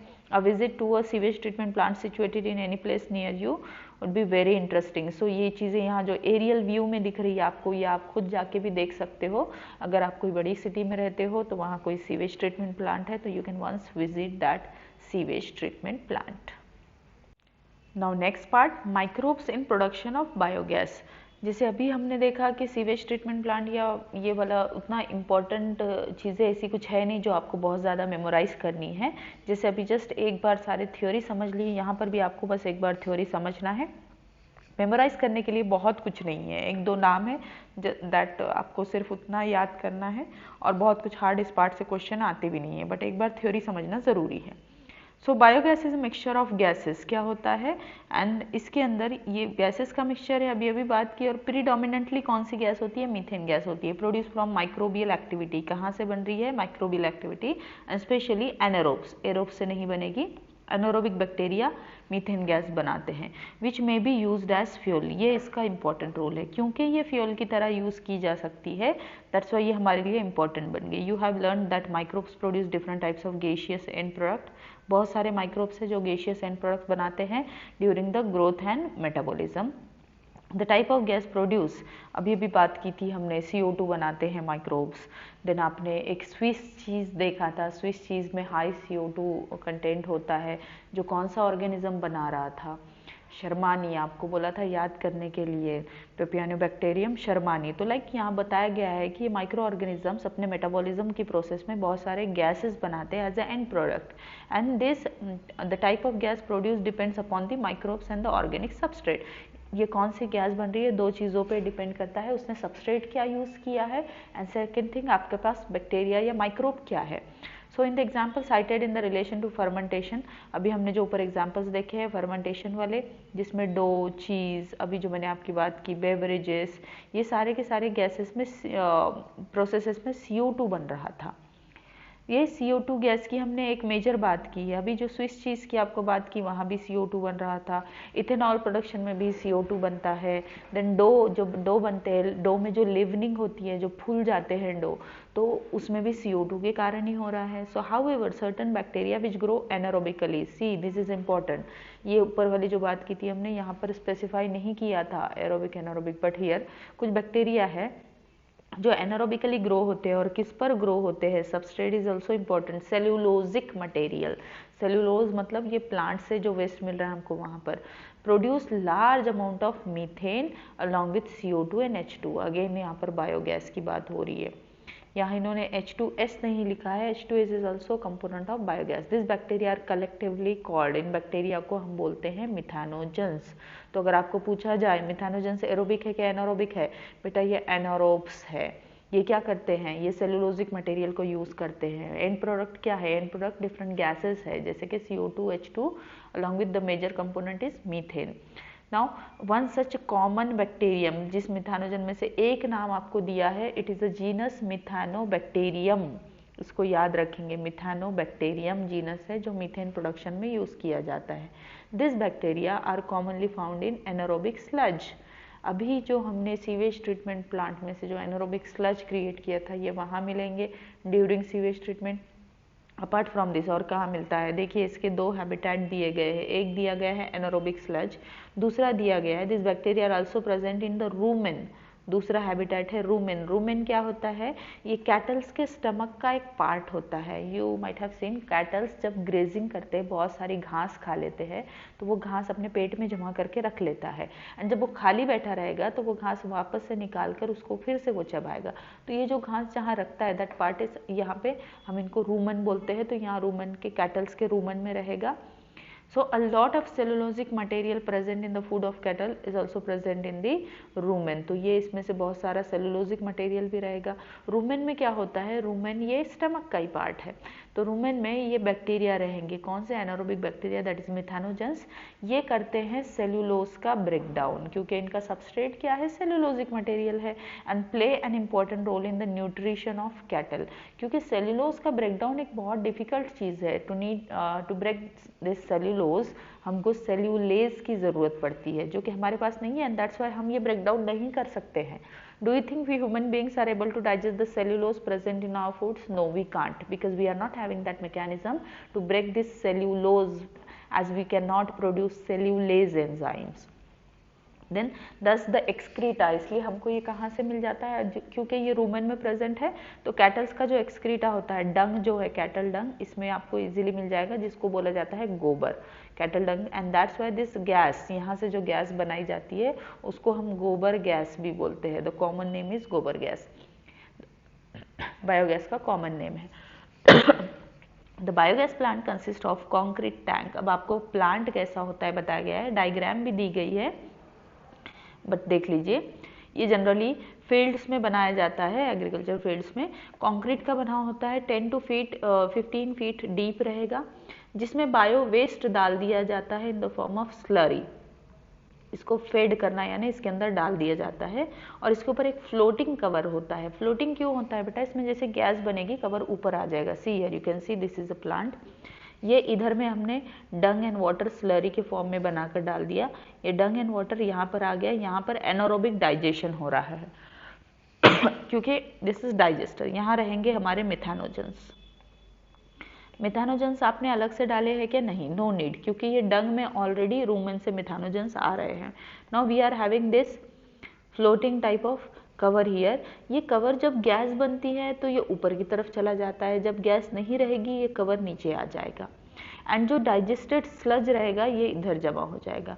एंड गैस क्योंकि हल्की होती है तो ये सारी गैस ऊपर में जमा हो जाती है, and then from here you can collect the gas and use for various purposes. So यहाँ बताया गया आपको, ये जो आपका फ्लोटिंग कवर रहेगा, it is place over the slurry which keeps on rising as the gas produced in the tank due to the microbial activity। तो जब ये गैस प्रोड्यूस होती है तो कवर पूरा ऊपर तक आ जाता है, जब गैस नहीं प्रोड्यूस हो रही है तो ये इस लेवल पर चला जाएगा, नीचे में चला जाएगा। The biogas plant it has an outlet, ये ऊपर में जो दिख रही है this is outlet which is connected to a pipe to supply biogas to nearby houses. अब यहाँ से जहाँ भी आपको कनेक्शन ले जाना है, कुकिंग पर्पज़ के लिए यूज़ कर सकते हैं, लाइटिंग के लिए यूज़ कर सकते हैं, एनर्जी पर्पज़ के लिए यूज़ किया जा सकता है।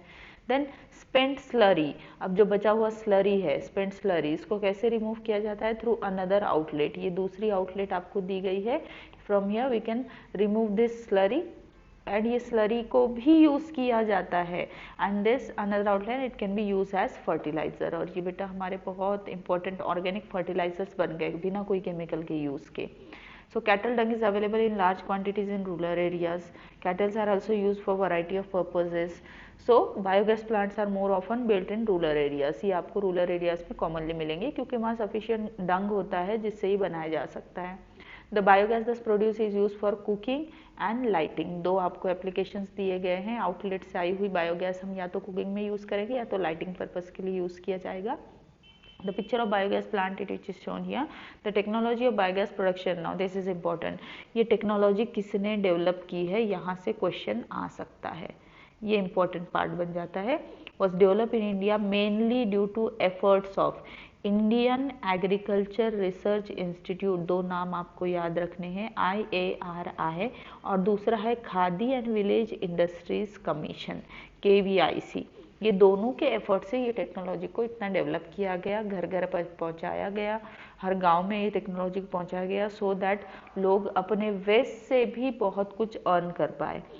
If your school is situated in a village or near village, it would be very interesting to inquire if there are any biogas plant. तो if possible, please go and visit. बड़ा मज़ा आएगा आपको देखने में कि कैसे काम करता है, कैसी बायोगैस बन रही है। So visit the biogas plant and learn more about from people who are actually managing it. Okay. Then next आ जाता है बेटा microbes in biocontrol agent. सी आपको मैंने एंजाइम्स एंड जहाँ पर आपके कमर्शियल प्रोडक्ट्स आ गए थे, कुछ बायोएक्टिव मॉलिक्यूल्स आ गए थे, वहाँ उस पैराग्राफ में बोला था कि this is very very important paragraph of this chapter. उस पैराग्राफ के बाद जो सबसे इंपॉर्टेंट हो जाता है आपका ये वाला पैराग्राफ है। बाकी तो सिंपल थ्योरी है, you can simply understand, but यहाँ से ज़रा आपको अपार्ट फ्रॉम दैट आपको यहाँ से बहुत कुछ याद करना है। तो यहाँ बताया गया about bio control. Bio control मतलब क्या होता है बेटा, जहाँ आप लिविंग ऑर्गेनिजम्स को कंट्रोल कर रहे हो। तो यहाँ पे हम बायोलॉजिकल मेथड यूज़ करेंगे controlling plant diseases and paste. किसके लिए किया जा रहा है ये? प्लांट के डिसीजेस के लिए और पेस्ट के लिए जो कंट्रोल मेथड्स यूज़ कर रहे हैं, बायोलॉजिकल मेथड्स मतलब लिविंग ऑर्गेनिजम्स यूज़ कर रहे हैं। In modern society this problems have been tackled increasingly by use of chemicals. तो हम इसको और कंट्रोल करने के तरीके ये भी है कि आप इंसेक्टिसाइड्स केमिकल यूज कर दिए।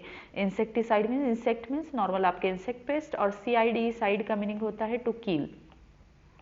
तो ऐसे केमिकल्स जो इंसेक्ट्स को मारे, ऐसे केमिकल्स जो पेस्ट को मारे, दैट इज पेस्टिसाइड्स। लेकिन क्या होता है ना, ये this chemicals they are toxic और ये हार्मफुल भी है।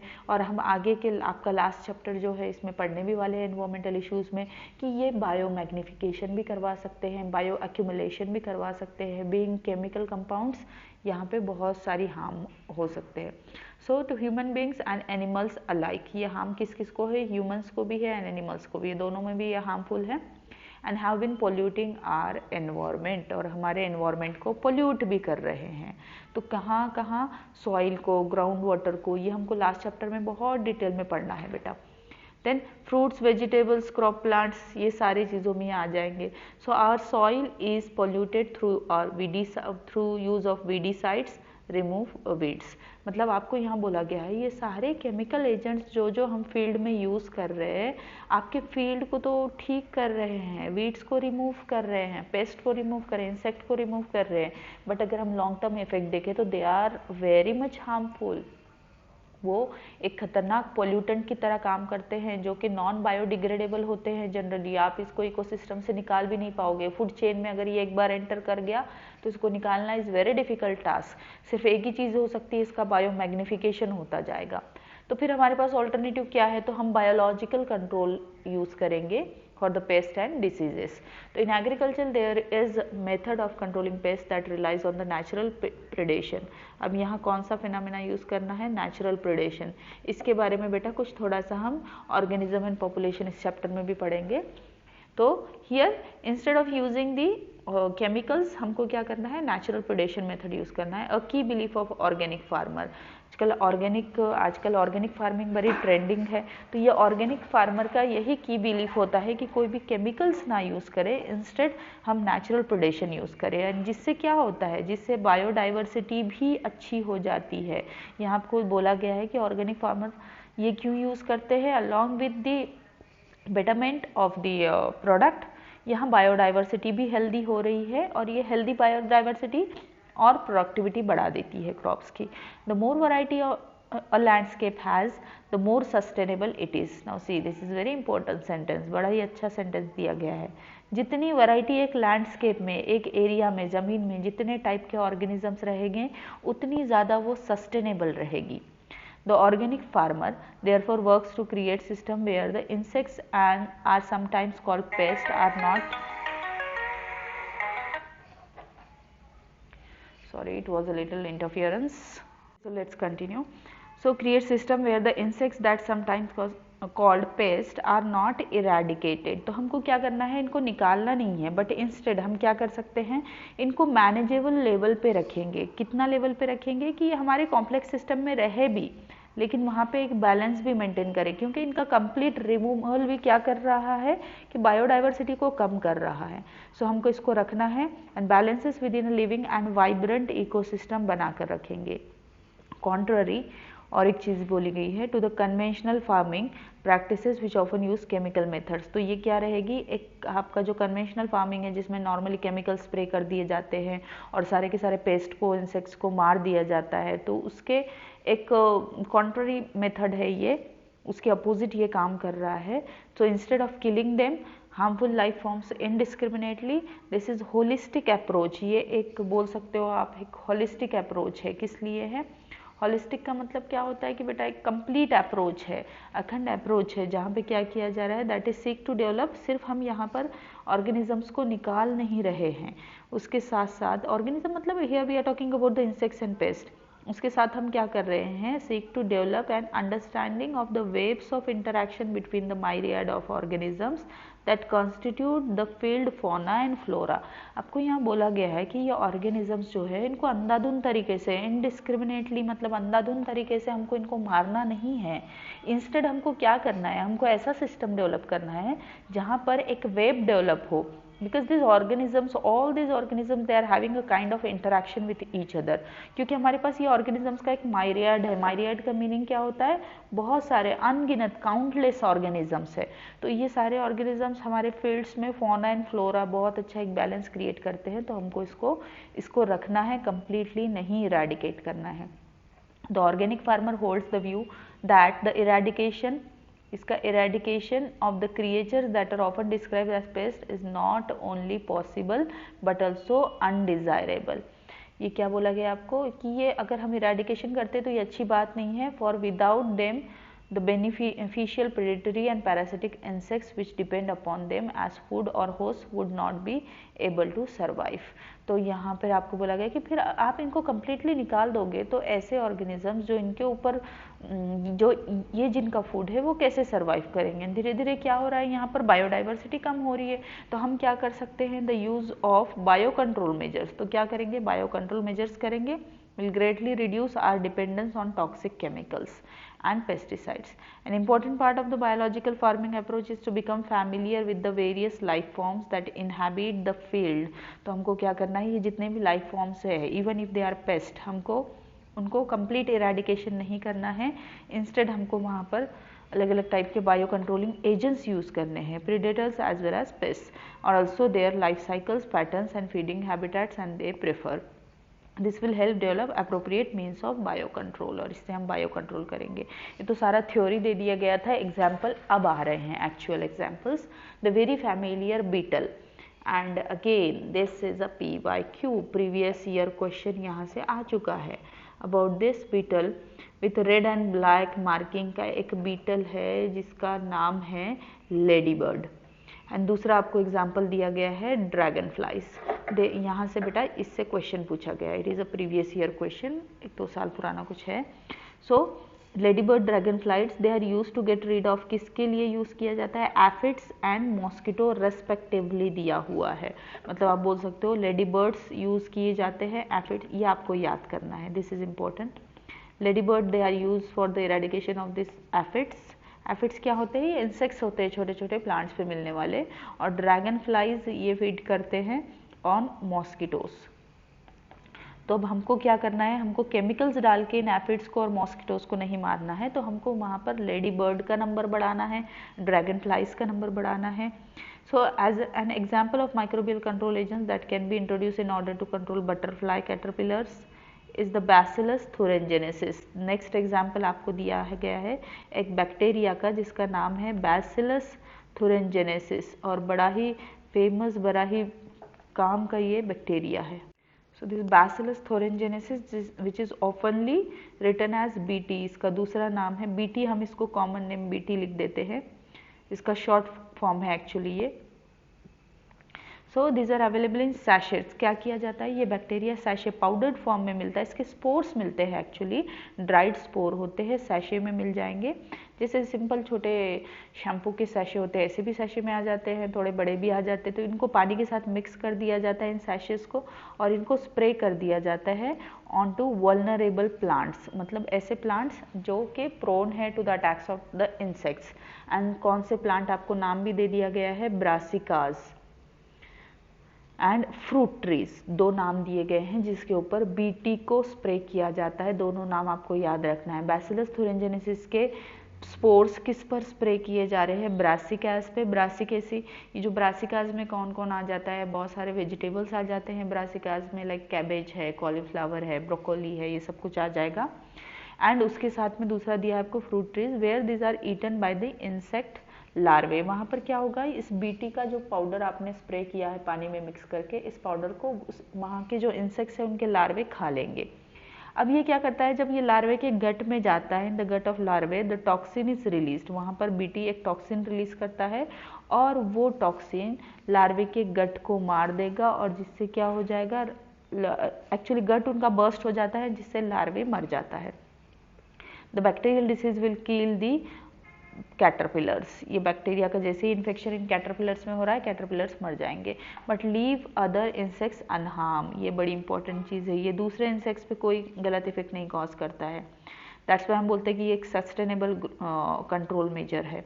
Because of the development of methods of genetic engineering, अभी हमने क्या किया, अभी तक हम इसके स्पोर्स को स्प्रे करते थे, but with the development of genetic engineering हमने बीटी से, बैसिलस थुरिंजेनेसिस से ये टॉक्सिक जीन को निकाल लिया, और इस जीन को डायरेक्टली बैसिलस थुरिंजेनेसिस वाले जीन को प्लांट में इंट्रोड्यूस कर दिया। तो अब आपको स्प्रे भी करने की ज़रूरत नहीं है, plant already they are having this gene, जिसमें हमारे पास एक कॉमन जो वैरायटी देखने को मिलती है, दैट इज़ बीटी कॉटन। इसको याद रखेंगे आप नाम को, बीटी कॉटन को, ऑलरेडी आप इसको बायोटेक्नोलॉजी में फिर से पढ़ोगे। So these plants क्या हो जाएंगे, this will be resistant to attack of insect pest, even if the insect pests are growing there, ये इन plant को नहीं अटैक कर पाएंगे। So which is being cultivated in some states of a country। ये अच्छा आपको बोला गया है कि आप चैप्टर 12 दैट इज फिर से इसको डिटेल में बायोटेक्नोलॉजी में पढ़ने वाले हो। तो दिस इज फर्स्ट एग्जाम्पल जो आपको याद रखना है। देखिए क्या क्या एग्जाम्पल पढ़े हमने, तीन चीज़ें याद रखेंगे। लेडी बर्ड्स को यूज़ किया जाता है एफिड्स के अगेंस्ट, ड्रैगन फ्लाइज मॉस्किटोज के अगेंस्ट, एंड बीटी बैसिलस थुरिंजेनेसिस ये यूज़ किया जाएगा अगेंस्ट द इंसेक्ट, कैटरपिलर लार्वे जो होते हैं इनके अगेंस्ट यूज़ किया जाएगा। So biological control developed for use of treatment of plant. Now this is very important. Fungus trichoderma, ये एक फंगस है। अभी अभी ट्राइकोडर्मा का नाम पढ़ा था। ट्राइकोडर्मा किस में पढ़ा था बेटा हमने, ये पढ़ा था हमने, एक आपका बायो एक्टिव मॉलिक्यूल बनाता है, क्या बनाता है, साइक्लोस्पोरिन बना रहा था। अभी ये ट्राइकोडर्मा हम फिर से पढ़ रहे हैं। ट्राइकोडर्मा को यूज़ किया जाता है to treat the fungal infection. Trichoderma खुद एक फंगस है और इसको प्लांट के फंगल इन्फेक्शन को ट्रीट करने के लिए भी यूज़ किया जाएगा। सो ट्राइकोडर्मा कैसा है, ये एक फ्री लिविंग स्पीशीज़ है। सी दिस इज इम्पॉर्टेंट, यहाँ से क्वेश्चन बन सकता है कि ट्राइकोडर्मा कैसी स्पीशीज़ है। ये एक फ्री लिविंग फंजाई है जो कहाँ पे मिल जाता है, रूट के इकोसिस्टम में। फॉर एग्जांपल मैं बोल रही हूँ कि यहाँ पर ये एक प्लांट है और ये प्लांट के रूट्स है सॉइल में, तो ये रूट के इकोसिस्टम में यहाँ पर ये ग्रो होते हैं फंगस माइसेलियम, एंड ये फ्री लिविंग है। कोई सिम्बायोटिक एसोसिएशन आपको नहीं बताया गया है, बट रिसेंटली कुछ सिम्बायोटिक एसोसिएशन भी रिपोर्टेड है, बट क्योंकि यहाँ फ्री लिविंग लिखा है हमको यही याद रखना है, हमको एनसीईआरटी में जो लिखा है वही याद रखना है। So they are effective bio control agents. BT के बाद नेक्स्ट एग्जाम्पल जो पढ़ रहे हैं हम, बीटी एक बैक्टीरिया है, bacillus thuringiensis, and trichoderma is a fungus. ये बहुत सारे प्लांट पैथोजन को ठीक करने के लिए यूज़ किया जाता है as a anti fungal agent. ये काम कैसे करता है बेटा, ये जो ट्राइकोडर्मा है ये कुछ लाइटिक एंजाइम्स सिक्रीट करता है, और ये लाइटिक एंजाइम्स दूसरे जो पैथोजेनिक फंगस है उनके सेल वॉल पे अटैक करते हैं, और सेल वॉल पे अटैक करके ये पैथोजेनिक फंगस को मार देते हैं, किल कर देते हैं। तो that's why this fungus is treating different plant pathogens.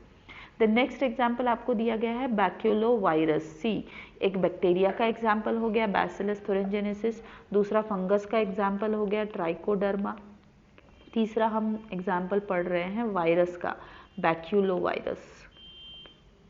पहले आपने 2 इंसेक्ट्स के नाम पढ़े हैं बायो कंट्रोल एजेंट में, ladybird, dragon fly.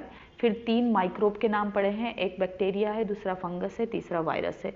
Baculovirus they are pathogens that attack insects and other orthopod. किस पे अटैक करता है, बैक्यूलोवायरस करता है इंसेक्ट्स पर और ऑर्थोपोड्स पर। याद रखिए arthropods and insects. So majority of बैक्यूलोवायरसेस, बैक्यूलोवायरसेस ये एक कॉमन नेम है, ये किसको बिलोंग करते हैं, जीनस न्यूक्लियो पॉलीहेड्रोवायरस। ये इंपॉर्टेंट जीनस है, आप नाम याद रखेंगे। Baculovirus, it belongs to the genus Nucleopolyhedrovirus. These viruses are excellent candidates for species specific से इधर उधर किसी पे भी अटैक नहीं करते, ये स्पीशीज स्पेसिफिक होते हैं, नैरो स्पेक्ट्रम होते हैं, और इनका इंसेक्टिसिडल एप्लीकेशन है। मतलब आप बोल सकते हो दूसरे जो हमारे गुड इंसेक्ट्स है which are playing the role in the pollination, ये उनको हार्म नहीं पहुंचाएंगे। नहीं तो क्या होगा, पॉलिनेशन कम हो जाएगा तो ऑब्वियसली हमारे फील्ड की प्रोडक्टिविटी कम हो जाएगी, तो ऐसे नहीं होना चाहिए। They have been shown to have no negative impacts, और दूसरे प्लांट्स पे और मैमल्स पे, बर्ड्स पे, फिशेस पे और नॉन टारगेट इंसेक्ट पे भी इनका कोई इफेक्ट नहीं होता है। So this is specially desirable when beneficial insects are being conserve to aid in an overall integrated pest management. तो ये सारी चीज़ें यूज़ की जाती है integrated pest management. Integrated pest management क्या होता है बेटा, इस प्रोग्राम के अंदर हम एट अ टाइम एक से ज़्यादा प्रैक्टिसेस करते हैं पेस्ट को कंट्रोल करने के लिए, जहाँ पे कोई भी कन्वेंशनल मेथड या केमिकल्स नहीं यूज़ किए जाएंगे, दूसरे अलग अलग मेथड से हम अगर पेस्ट को कंट्रोल कर रहे हैं जिससे हमारा एनवायरनमेंट भी हार्म ना हो और पेस्ट कंट्रोल भी हो जाए, तो this comes under integrated pest management. और when ecologically sensitive area is being treated, या तो फिर ऐसा इकोलॉजिकली सेंसिटिव एरिया का मीनिंग है कि जहाँ की बायोडाइवर्सिटी बहुत ज़्यादा अफेक्ट हो रही है, बहुत कम हो रही है, तो ऐसी जगह पर आप केमिकल्स नहीं यूज़ कर सकते हो। Now the last part of this chapter that is microbes as biofertilizers. यहाँ के बहुत सारी चीज़ें आप ऑलरेडी पढ़ चुके हो, थोड़े बहुत नाम याद रखना है बस। So let's start. With our present day lifestyle, environmental pollution is major cause and concern. अब यहाँ environmental pollution हो रहा है, the use of chemical fertilizers क्यों हो रहा है, क्योंकि हम बहुत सारे chemical fertilizers again जैसे मैं बता रही हूँ, ये लास्ट चैप्टर में हमको पढ़ना है environmental issues में, तो क्या क्या हो रहे हैं effects. Chemical fertilisers to meet the over increasing demand of agriculture, क्योंकि हमको प्रोडक्टिविटी बढ़ाना है। केमिकल फर्टिलाइजर जनरली क्यों यूज़ किए जाते हैं, प्रोडक्टिविटी बढ़ाने के लिए। So contributed significantly to this pollution, but इन्होंने क्या किया, प्रोडक्टिविटी बढ़ाने के साथ साथ पोल्यूशन में भी बड़ा ही अच्छा योगदान दे दिया। तो अब of course we have now realised, अब हम जाग गए हैं नींद से, अब हमने रियलाइज़ किया, क्या रियलाइज़ किया, that there are problems associated with the overuse. अब ये तो है भाई, किसी भी चीज़ का ओवर यूज़ हो जाता है तो वो डेंजर ही हो जाता है, chemical fertilisers, and there is large pressure to switch organic farming. इसलिए हम आ गए हैं किधर, ऑर्गेनिक फार्मिंग की तरफ। अब ऑर्गेनिक फार्मिंग में आप केमिकल फर्टिलाइजर्स नहीं यूज़ करते हो, इंस्टेड यूज़ करते हैं बायो फर्टिलाइजर्स। फर्टिलाइजर्स क्या होते हैं, फर्टिलाइजर्स वो सारे फॉर्मुलेशंस होते हैं जो सॉइल की फर्टिलिटी को बढ़ाएंगे। अगर ये फॉर्मुलेशंस केमिकल ओरिजिन के हैं तो इनको बोला जाता है केमिकल फर्टिलाइजर्स, अगर ये बायोलॉजिकल ओरिजिन के हैं तो इनको बोला जाता है bio fertilisers. So bio fertilisers are the organisms. अब हम यहाँ डायरेक्टली ऑर्गेनिजम्स को यूज़ करते हैं जो क्या कर रहा है, enrich the nutrient quality of the soil, मतलब आपकी सॉइल को ज़्यादा फर्टाइल बना रहा है। सो मेन सोर्सेस क्या क्या सोर्सेस है, बैक्टीरिया है, फंजाई है, साइनोबैक्टीरिया है। तीनों के भी एग्जाम्पल बेटा याद करना है। So you have studied about the nodules, ये आपने पढ़ा हुआ है, रूट नोड्यूल्स इन लेग्यूमिनस प्लांट्स, जिसमें सिम्बायोटिक एसोसिएशन होता है किसके बीच में, लेग्यूमिनस प्लांट्स और राइजोबियम के बीच में। राइजोबियम एक नाइट्रोजन फिक्सिंग बैक्टीरिया है जो सिम्बायोटिक एसोसिएशन में नाइट्रोजन फिक्स करता है प्लांट के लिए। अब नाइट्रोजन फिक्स कर रहा है मतलब क्या कर रहा है, प्लांट को न्यूट्रिएंट अवेलेबल करवा के दे रहा है, तो ये क्या हो गया, ये एक बायो फर्टिलाइजर हो गया। So this bacteria they can fix atmospheric nitrogen into organic forms। ये क्या करता है, नाइट्रोजन जो एटमॉस्फेयर में N2 फॉर्म में है उसको अमोनिया में या अमोनियम आयन के फॉर्म में फिक्स करता है और प्लांट को अवेलेबल करवा के देता है, सो दैट प्लांट ज़्यादा से ज़्यादा प्रोटीन प्रोडक्शन कर सके। देन इसके बाद आपको जो दूसरे दिए हुए हैं दैट इज जो कि एटमॉस्फेरिक नाइट्रोजन को फिक्स कर सकते हैं, कुछ फ्री लिविंग एग्जांपल्स भी दिए हैं, Azospirillum and Azotobacter. Rhizobium symbiotic है और एजोस्पिरिलम एंड एजोटोबैक्टर ये फ्री लिविंग है जो सॉइल में रहते हैं और नाइट्रोजन फिक्स करते हैं, जिससे क्या होगा, सॉइल एनरिच हो जाएगी नाइट्रोजन से। ये तो हो गए बैक्टीरिया के एग्जाम्पल। देन फंजाई में आपको एग्जाम्पल दिया गया है, सिम्बायोटिक एसोसिएशन में जो फंगस मिलता है दैट इज माइकोराइजा। बेटा माइकोराइजा भी हम पढ़ चुके हैं, आपके जिम्नोस्पर्म्स के साथ एसोसिएशन में मिलता है, किसके साथ, पाइनस प्लांट के साथ मिल जाता है। So many members of genus Glomus, ये याद रखिए माइकोराइजा के जीनस का नाम है ग्लोमस। ये मतलब फंगल का जीनस है ग्लोमस, ये माइकोराइजा बनाता है। माइको का मीनिंग होता है फंगस, राइजा का मीनिंग होता है रूट्स, फंगस का एसोसिएशन रूट्स के साथ, उसको हम बोलेंगे mycorrhiza. The fungal symbiont of this association absorb phosphorus, इनका मेन रोल होता है, देखिए बैक्टीरिया में हमने बात की नाइट्रोजन की, यहाँ फंगस फॉस्फोरस को एब्जॉर्ब करते, तो इनको फॉस्फोरस सोल्यूबलाइजर्स भी बोला जाता है। From soil and passes it to plant, तो प्लांट्स को ज़्यादा से ज़्यादा फॉस्फोरस अवेलेबल करवा के देंगे। Plants having such association show other benefits also, क्या हो जाता है इनमें, रेजिस्टेंस आ जाता है to root borne pathogens, tolerance आ जाता है टू सैलिनिटी, मतलब हाई सॉल्ट कंटेंट अगर सॉइल में है तो सैलिनिटी को ये टॉलरेट कर सकते हैं plant. Drought condition, water stress है उसको भी टॉलरेट किया जा सकता है, and overall increase in plant growth and development, so it is going to help in the plant growth and development. So can you tell what advantage the fungus derives from this association? क्या मिलता है बेटा, fungus को मिलता है nutrient, plant fungus को ready nutrient देगा, उसके साथ में फंगस को मिल रहा है शेल्टर, ये दोनों चीज़ें फंगस को मिल रही है, फूड एंड शेल्टर दोनों चीज़ें मिल रही है। सो नेक्स्ट आपको एग्जाम्पल दिया गया है ऑफ साइनोबैक्टीरिया। हमने पहले बैक्टीरिया की बात की जिसमें बात की राइजोबियम, एजोस्पिरिलम, एजोटोबैक्टर, देन हमने फंगस की बात की, फंगस में बात की mycorrhiza, and last is the cyanobacteria. Cyanobacteria भी बेटा नाइट्रोजन फिक्स करते हैं, या ऑटोट्रोफिक माइक्रोब्स है, फोटोसिंथेटिक होते हैं। Cyanobacteria belongs to the group और you can say kingdom Monera, ये बैक्टीरिया ही है। ब्लू ग्रीन algae भी इनको बोला जाता है। They are widely distributed in aquatic and terrestrial environment, दोनों जगह मिल जाएंगे, and can fix atmospheric nitrogen. इनके एग्जाम्पल है, नाम याद रखना है, एनाविना, नॉस्टॉक एंड ऑसिलाटोरिया। इनके अंदर स्पेशलाइज सेल्स होते हैं जो नाइट्रोजन फिक्सेशन करते हैं, इन सेल्स को बोला जाता है हेटेरोसिस्ट, जो आप ऑलरेडी पढ़ चुके हो। Heterocyst are the specialise cells in cyanobacteria for nitrogen fixation. Okay, so in paddy fields मतलब जो धान की खेती होती है, चावल के जो खेत होते हैं, यहाँ पर साइनोबैक्टीरिया का बहुत ही इंपॉर्टेंट रोल होता है। ये एक इंपॉर्टेंट बायो फर्टिलाइजर की तरह काम करते हैं, क्योंकि ये एक मार्शी लैंड है, मार्शी धान की जो खेती की जाती है पानी में की जाती है, एंड ये पानी में बहुत अच्छे से ग्रो होते हैं। So blue green algae also add organic matter, cyanobacteria का ही दूसरा नाम है ब्लू ग्रीन algae। ये क्या कर रहा है, ये ऑर्गेनिक मैटर को भी ऐड कर रहा है सॉइल में, एंड सॉइल की फर्टिलिटी को बढ़ा रहा है। Currently in our country number of bio fertilisers are available commercially in the market, तो ये बायो फर्टिलाइजर्स अभी मार्केट में भी अवेलेबल है हमारी कंट्री में, तो we should shift from chemical fertilisers to bio fertilisers. Farmers use these regularly in their fields and replenish soil nutrients to reduce dependence on chemical fertilizers, so that हम soil की fertility भी बना रहे हैं, हमारे food को ज़्यादा healthy भी बना रहे हैं, और environment को भी pollution से बचा रहे हैं। तो with this the explanation for this chapter is completed. Hope you like this. ऐसे ही और बहुत सारे explanations हमको देखना है। जल्दी ही हम इन सारे chapters के short notes भी पढ़ लेंगे, जो कि हमको memorize करना है जो part। तो hope you like it. Again, thank you very much. Thank you.